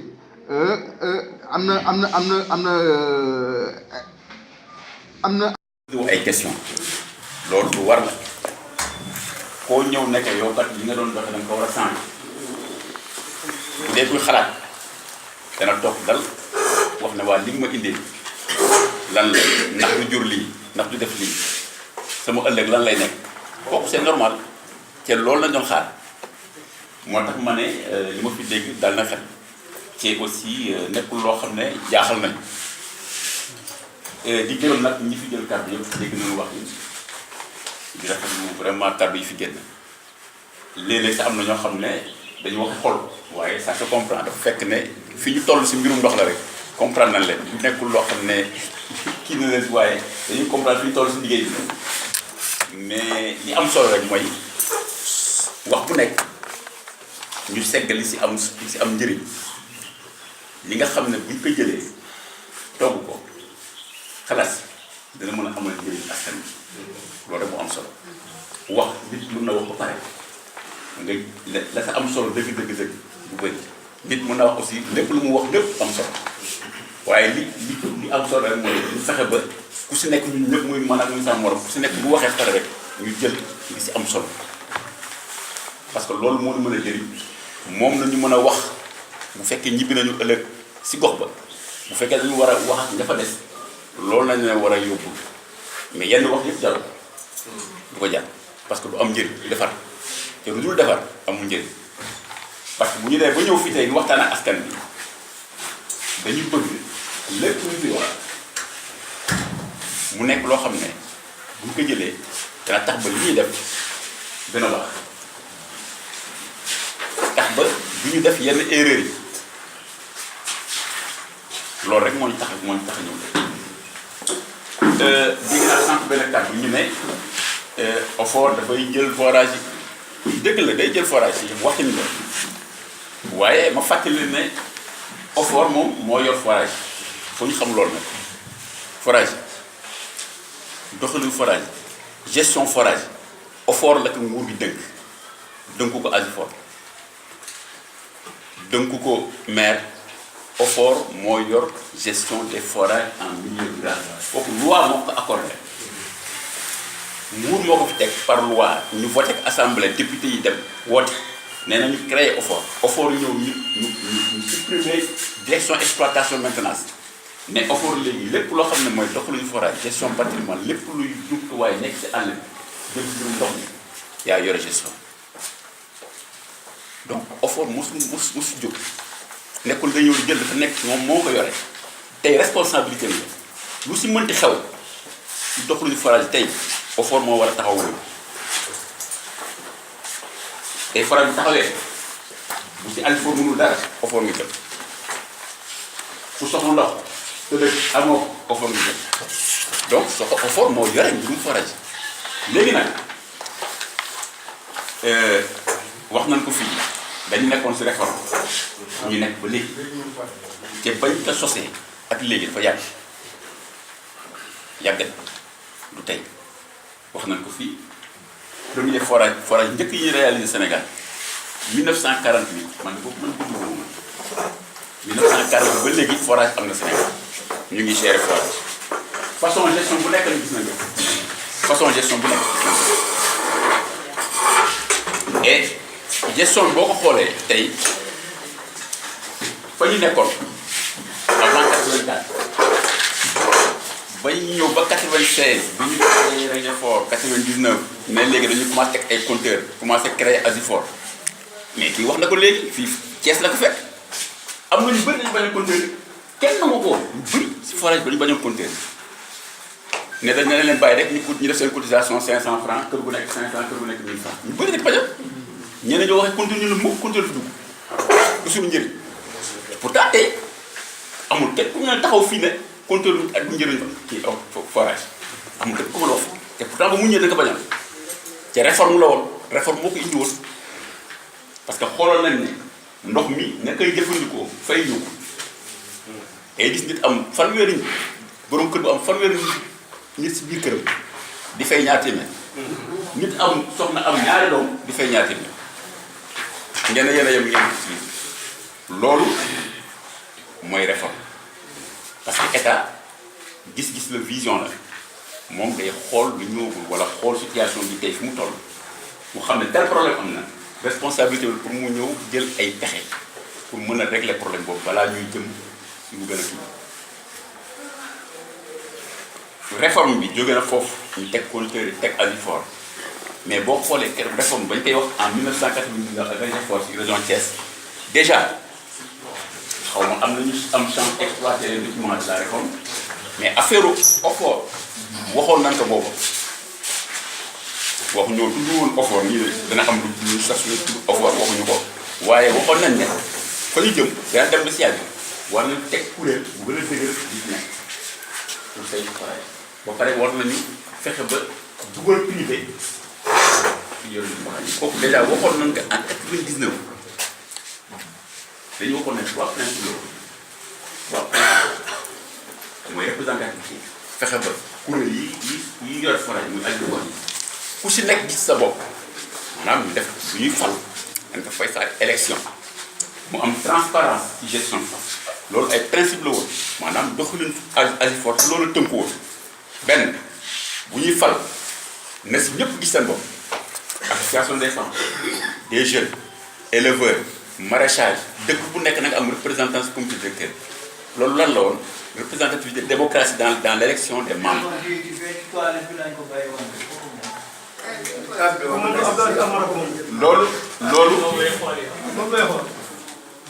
loolu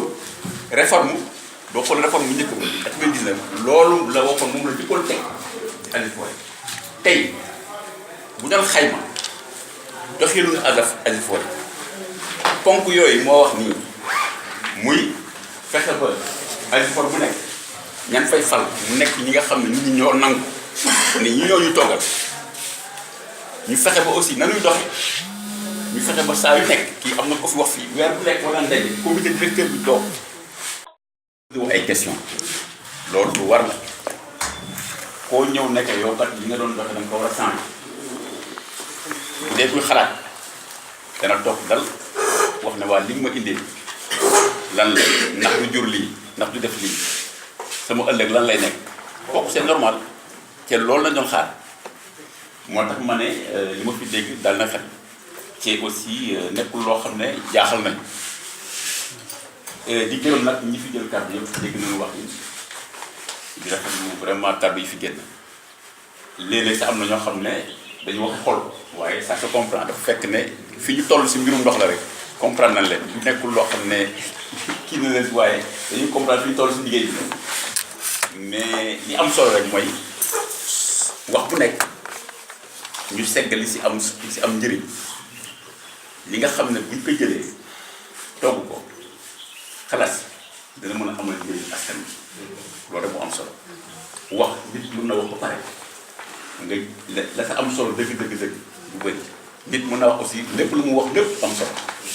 waaye li am solo rek mooy ñu fexe ba ku si nekk ñun ñëpp muy mën ak muy sama morom ku si nekk bu waxee pare rek ñu jël li si am solo parce que loolu moo ñu mën a jëriñ moom la ñu mën a wax bu fekkee ñibbi nañu ëllëg si gox ba bu fekkee dañu war a wax ak dafa des loolu lañ leen war a yóbbu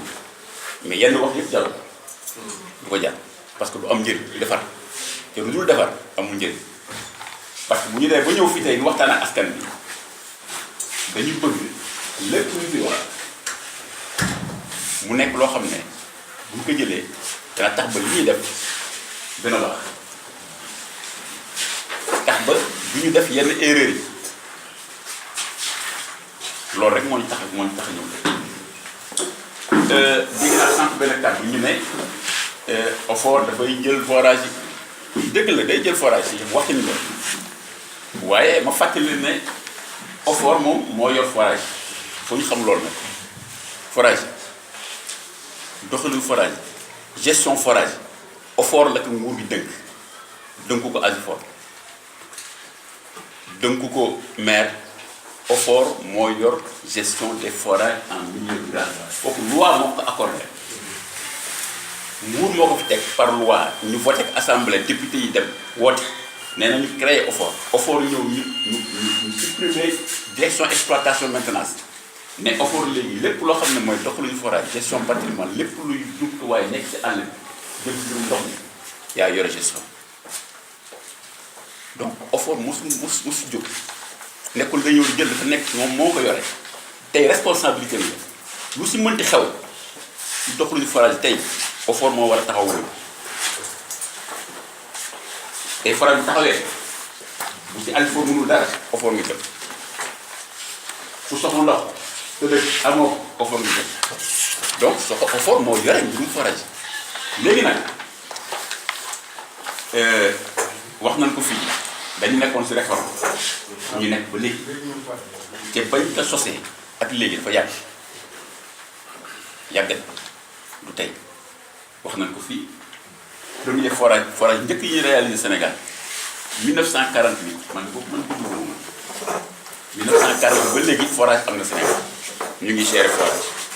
façon gestion bu nekk la gis nañ ko façon gestion bu nekk gis nañ ko et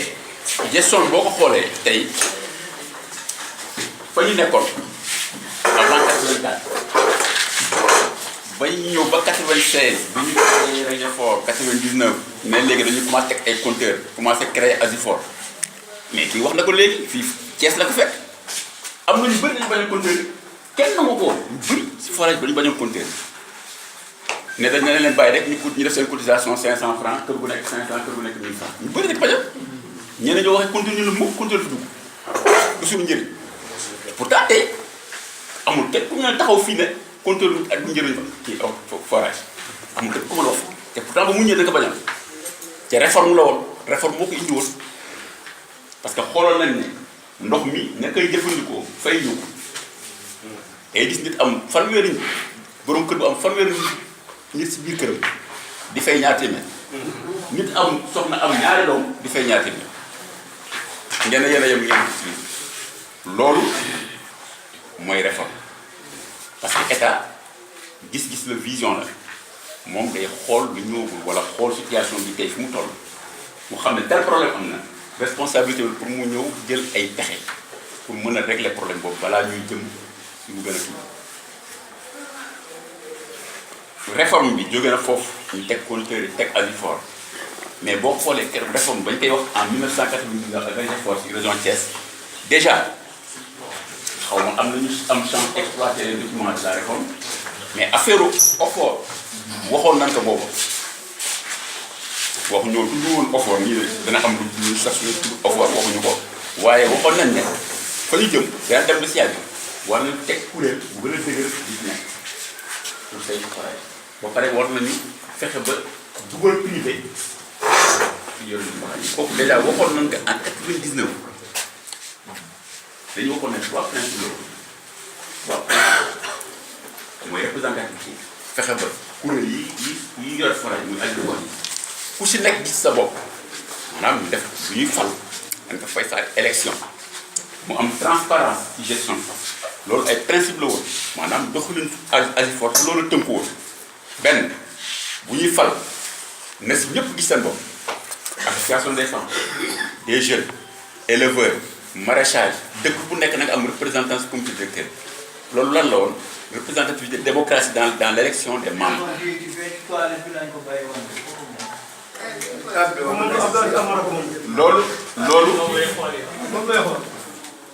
loolu réforme boo xoolee réforme bu njëkk ba 99 loolu la waxoon moom la jëkkoon teg Asifor tey bu doon xayma doxinu Asifor ponk yooyu moo wax nii muy fexe ba Asifor bu nekk ñan fay fal mu nekk ñi nga xam ne nit ñi ñoo nangu ne ñi ñoo ñu toggal ñu fexe ba aussi nanuy doxe ñu fexe ba saa yu nekk kii am na ko fi wax fii weer bu nekk war na ndaje comité directeur bi toog bu yàggee lu muy indi nit ñi dañuy genn ku nekk ne ah man xamatuma si dara kii moo ko yore ñu xamatu si dara ñoom ñu ne lekk xaalis loolu la noonu bañ comme ñu ne benn voilà la ñu ne yow da ngay ñëw ne ah man kat am naa yéene liggéeyal askan bi loolu moo indi benn voilà da nga am yéene liggéeyal askan bi xaaral dara nga ne man kat am naa xam-xam wala sama jot may nam pour ma bokk ci gestion bi ma bokk mais ñaari at yu nekk war nañ ko renouveler pour bay nit ñi toog fii bay di jóg ban Asifor moo koy def tey ñaata Asifor ñoo koy def fii ñu renouveler 2 ans yi nekk da leen di compter am bu loolu weesoo li ñuy wax capacité technique des Asifor maanaam mën-mënu Asifor dans xam-xam li jëm si wàllu mbirum ndox am na ñuy gérer dëgg la ñu ngi gérer dans mieux que mal am na ñu ubbi ay compte am ay épargne mais xam-xam bi tax ñuy wax xam-xam dëgg jëm si réparation bu nga réparé assurer continue fexe ba panne bu yàgg assurer continuité du service fexe ba ndox li ngay distribuer nga koy contrôler pour mu bañ jur leneen ëllëg loolu yan Asifor ñoo ko fi mën bu paanee li ñuy def woo hydraulique ngeen def dañuy woo hydraulique nekk kaay xoolal conducteur bi bu liggéey bu baax kan moo koy wax mënuñu ko wax Asifor mu ngi jugé bu ñu woo tey hydraulique di tax aussi parce que wàllu boobu hydraulique moo ko doon def mais état yi wax na ko léegi ñaata forage ñu am léegi 1600 ñu ngi dem 2000 te état warul taxaw dafa war a continuer di réaliser ay forage pour ñi nga xam ne amaguñu ndox ba mu booleeg loolu nag continuer di réparer junne forage ak juróom-benn téeméer tey boo demee service ñii Thiès ñaari nit ñoo fa nekk ay salariés yu am salaire ñaari nit pour wax ne état jëlatul ñaari nit ñoo fay nekk chef de brigade ak benn agent à la mairie am na ñoo xam ne chef de brigade bu fay nekk ñeneen ñëpp ay leneen ay benn bopp ay apprenti ay contracteurs amatuñu personnel état sa mënatu la jox personnel pour assurer réparation forage matériel waxtu ko da ngay dañuy am panne tey boo demee ñoom doo fekk pièce ci boo jël ñoom su dee daa ñëw seen xarit seen xam-xam rek réparé la oto c'est des fois dañu am problème pour am oto pour déplacer ñoom dépanner la loolu yëpp la état xool nag parce que état nag loolu la état nekkul la day régler ay benn cas non non kooku du doxinu état buy def politique pour askan bi d'une manière générale day xool intérêt général bu xoolee intérêt individuel jafe-jafe yooyu ma fi wax nag moom la état xool lancer benn étude ne lii am foog ñu changé étude boobu ñu lancé nag moo indi lii am ñii tey ba ñu defee étude bu pare def na ay restitution parce que nee nañu souvent dañuy wax ne kenn waxu mais nit ñi def na ay réunion boobu ba léegi ay réunion depuis 2012 étude bi mu jeexee def na restitution chaque région convoqué nañ ko CRD woo les représentants des associations woo les autorités administratives les maires pour présenter leen résultat étude bi nga xam ne boobu wax bu sax OFOR amul tur OFOR si génnagul étude boobu moo génnee li am nii tey maanaam état tëbul rek yeewu suba rek ne damay teg OFOR damay indi privé déedéet dafa am lu mu xool li fi nekk jàngat ko xam ne lii tey moom si en fonction doole bu mu am tey état ses ressources li ñuy wax doole moom mayetu ko pour mu continuer di assurer réparation assurer di réaliser ay forage pour ñu amul assurer di continuer di gérer ay perte loolu mënatu ko parce que même bu ko lay def aussi mënatu ko parce que defatu ko ñu ne donc foog ñu réformer doxalin moo indi ñu ne léegi dañ forage dañ ko fexe jox ko ñi nga xam ne loolu mooy seen liggéey seen xam-xam si la dafa mel na tey rek dégg la mënu ma ko comprendre mais nga ne réseau téléphone bi damay ñëw créer sama benn réseau commencé kii ay téléphone fii si village c'est la même chose tey ndox moo ëpp solo fuuf lépp li nga xam ne ñu ngi koy fay muy courant muy téléphone man mii li may dépense sa téléphone wóor na ma dama ko dépense ndox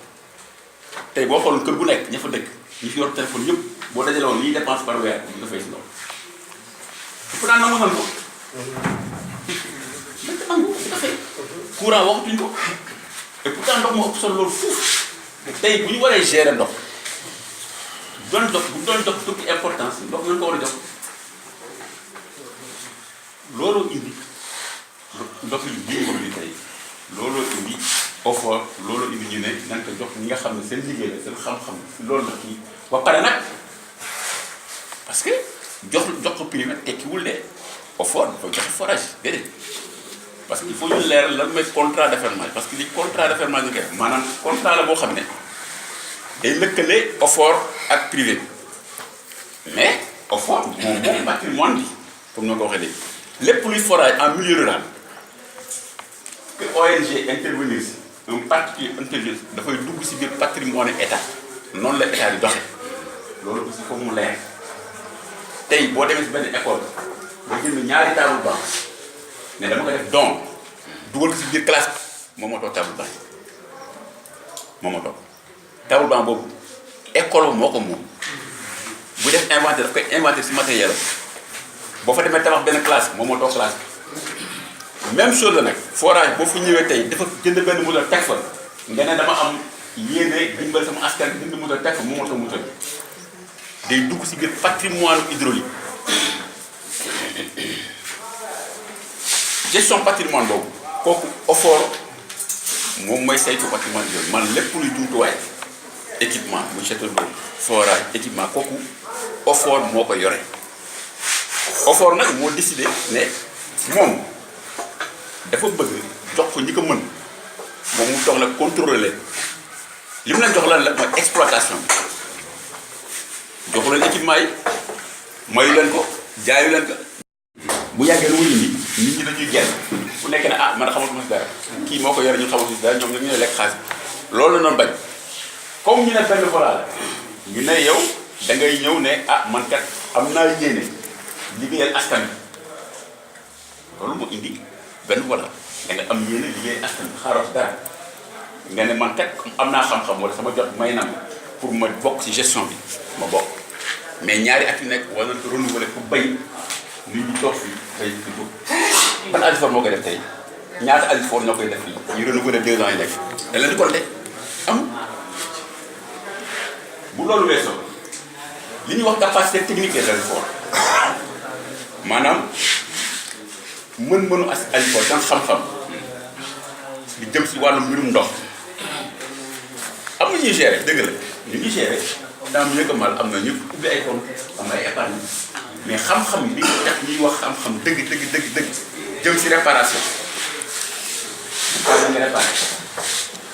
assurer continue fexe ba panne bu yàgg assurer continuité du service fexe ba ndox li ngay distribuer nga koy contrôler pour mu bañ jur leneen ëllëg loolu yan Ajifor ñoo ko fi mën bu paanee li ñuy def woo hydraulique ngeen def dañuy woo hydraulique nekk kaay xoolal yi conducteur bi bu liggéey bu baax kan moo koy wax mënuñu ko wax Ajifor mënu ko jugé bu ñu woo tey hydraulique di tax aussi parce que wàllu boobu hydraulique moo ko doon def mais état ñu wax na ko léegi ñaata forage ñu am léegi 1600 ñu ngi dem 2000 te état warul taxaw dafa war a continuer di réaliser ay forage pour ñi nga xam ne amaguñu lool ba mu booleeg loolu nag continuer di réparer junne forage ak juróom-benn téeméer tey boo demee service ñii Thiès ñaari nit ñoo fa nekk ay salariés ñu am salaire ñaari nit pour wax ne état jëlatul ñaari nit ñoo fay nekk chef de brigade ak benn agent à la mairie am na ñoo xam ne chef de brigade bu fay nekk ñeneen ñëpp ay lan ay benn day apprenti ay contracteurs amatuñu personnel état sa mënatu la jox hydraulique personnel pour assurer réparation forage matériel waxtu moom da ngay dañuy am panne tey boo demee ñoom doo fekk pièce kii boo jël ñoom su dee daal ñëw seen xarit seen xam-xam rek réparé la oto c'est des fois dañuy am problème pour am oto pour déplacer ñoom dépanner la loolu yëpp la état xool nag parce que état nag loolu la état nekkul la day rek ne ay benn cas non non kooku du doxinu état buy def politique pour askan bi d'une manière générale day xool intérêt général bu xoolee intérêt individuel jafe-jafe yooyu ma fi wax nag moom la état xool lancé benn étude ne lii am foog ñu sànq étude boobu ñu lancé nag moo indi lii am ñii tey ba ñu defee étude bu pare def na ay restitution parce que nee nañu souvent dañuy wax ne kenn wax mais nit ñi def na ay réunion boobu ba léegi ay réunion depuis 2012 étude bi mu jeexee def na restitution chaque région convoqué na fa CRD woo les représentants des associations woo les autorités administratives les maires pour présenter leen résultat étude bi nga xam ne boobu wax ngi sax OFOR amagul tur OFOR si génnagul étude boobu moo génnee li am nii tey maanaam état tëbul rek yeewu suba rek ne damay teg OFOR damay indi privé déedéet dafa am lu mu xool li fi nekk jàngat xam ne lii tey moom si en fonction doole bu mu am tey état ses ressources li ñuy wax doole moom mayetu ko pour mu continuer di assurer réparation assurer di réaliser ay forage pour ñu amul assurer di continuer di gérer ay perte loolu mënatu ko parce que même bu koy def aussi mënatu ko parce que defatu ko ñu ne donc foog ñu réformer doxalin moo indi ñu ne léegi dañ forage dañu fexe jox ko ñi nga xam ne loolu mooy seen liggéey seen xam-xam si la dafa mel na tey rek dégg la mënu ma ko mais nga ne réseau téléphone bi damay ñëw créer sama benn réseau commencé kii ay téléphone fii si village c'est la même chose tey ndox moo ëpp solo fuuf lépp li nga xam ne ñu ngi koy fay fii muy courant muy téléphone man mii li may dépense seen téléphone wóor na ma dama ko dépense ndox tey boo xooloon kër bu nekk ña fa dëkk ñi fi yor téléphone yëpp boo dajale woon liy dépense par weer ñu nga fay si ndox il faut daan nangu nan ko nañ ko nangu di ko fay courant waxatuñ ko et pourtant ndox moo ëpp solo loolu fuuf tey bu ñu waree gérer ndox bu doon dox toute importance ndox lañ ko war a jox looloo indi ndox yi bii ko bi tey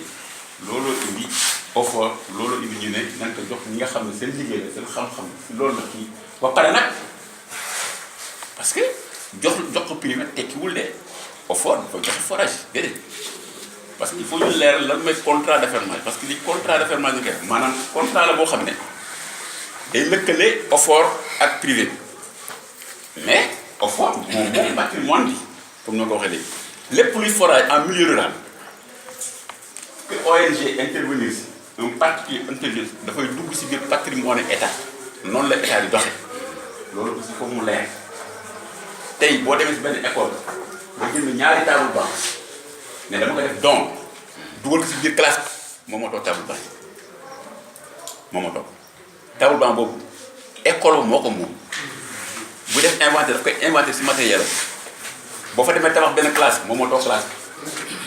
même chose la nag forage boo fa ñëwee tey dafa jënd benn moteur teg fa nga ne dama am yéene dimbal sama askan bi jënd moteur teg fa moom moo toog moteur day dugg si biir patrimoine hydraulique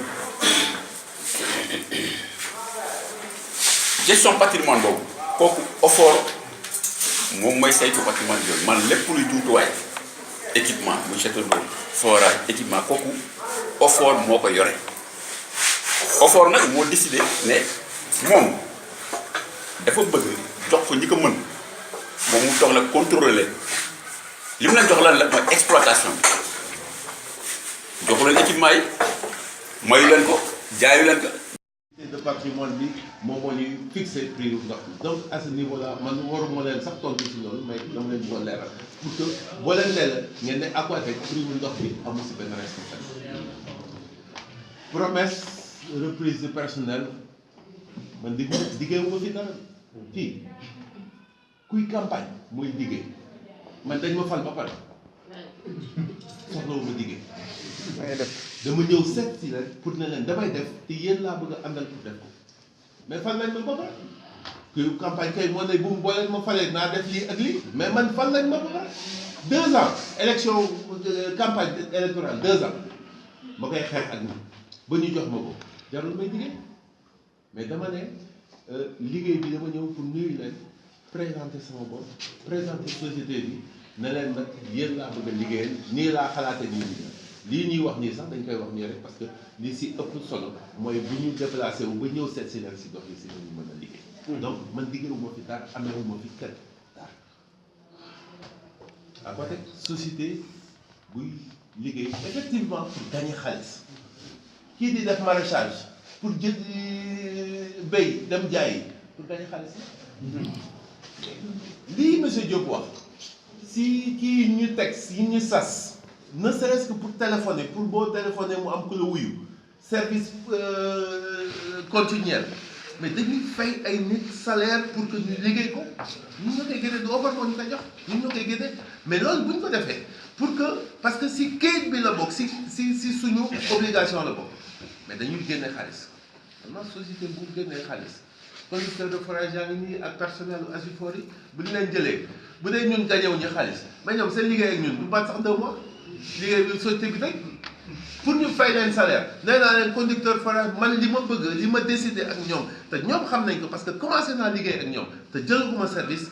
li ñu leen proposé si salaire li ñu leen nar a proposé si salaire moo ëpp li ñuy gagné actuellement mais pour que ñu mën a def loolu il faut ñu gagné xaalis gagné xaalis bi nag dafa am ay motivation il faut nga investir xaalis bu bare ay millions ay milliards la parce que bu ñu nee tey jii man Baye Ndiaye Diop bu ñu ma nee amul problème mu ndox Sénégal ñaari Baye Ndiaye Diop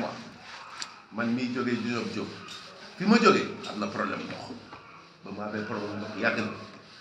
man mii en tant que responsable Aquatech ba ma ñëwee ñu def état jëlee ñu dem si gox yi dafa am problème mu ndox bu ñu ma nee amul problème mu ndox nag ma ne alhamdulilah waaye gaw ma ni askan bi bu ñu ko déggee nañ kontaan parce que am na effectivement ñoo xam ni ndox bi waxuma la qualité ndox bi sax mais daf leen jegewul inventé wu ma dara statisticien ngi nii wane nañu projection yi donc donc loolu il faut que mu leer donner Asifor yeeg yooyu non c'est pas vrai Asifor yi il faut ñu comprendre ni soxlawuñu dara si Asifor ñuy xaalis bi. gouvernement mooy train te train kenn du ko arrêté wala li koy arrêté yombul. yéen lay démb ñun ñoo bañoon pour que yéen tey ngeen évoluer ñun suñu jamono jeex na fii ku fi am 40 ans 45 ans fekk Sénégal boo ko toog li si des yàlla rek loxo yàlla mais ñii di ñëw dañuy am responsabilité donc il faut que train bi bañ a raw kenn te ñëpp dugg si train bi si gare bi nit ñi mën a dimbale ñu dimbale leen nit ñi mën a embaucher leen conducteur de forage yi gérant de forage personnel Asifor yi même ñi nga xam ne nekkuñu fii ku ñu mën a dimbale même boo si naree am astut sax nga am si astut mais au moins que ñu bokk aventure bi pour mën a dugg si train bi ñu bàyyi kenn si gare bi. réunion bi liñ ci doon séntu daal mooy lii ngeen jot information yi nga xam ne vraiment soxla ngeen ko ci wàllu Aquatech ak ci OFOR jox nañ leen information yi ci war yëpp yéen nag dañ leen délégué ay délégué ngeen su ngeen delloo li ngeen fi jëlee ñu leen ko expliqué ngeen waxee ko noonu sans passion xam nañ ne état bi lu def loo xam ne day lor citoyen xëy na mën ngeen ci am appréhension mais état toujours lu muy wut mooy satisfaire les besoins des populations donc vraiment am nañ yaakaar ci opérateur bi am nañ yaakaar ci OFOR ñu ngi leen di gërëm ñu leen di sant te vraiment ñaar ñu terminé ni ñu commencé woon ñaanalante ensuite ñu révéler. Fin de la séance. Merci. waaw waaw ñu ne am na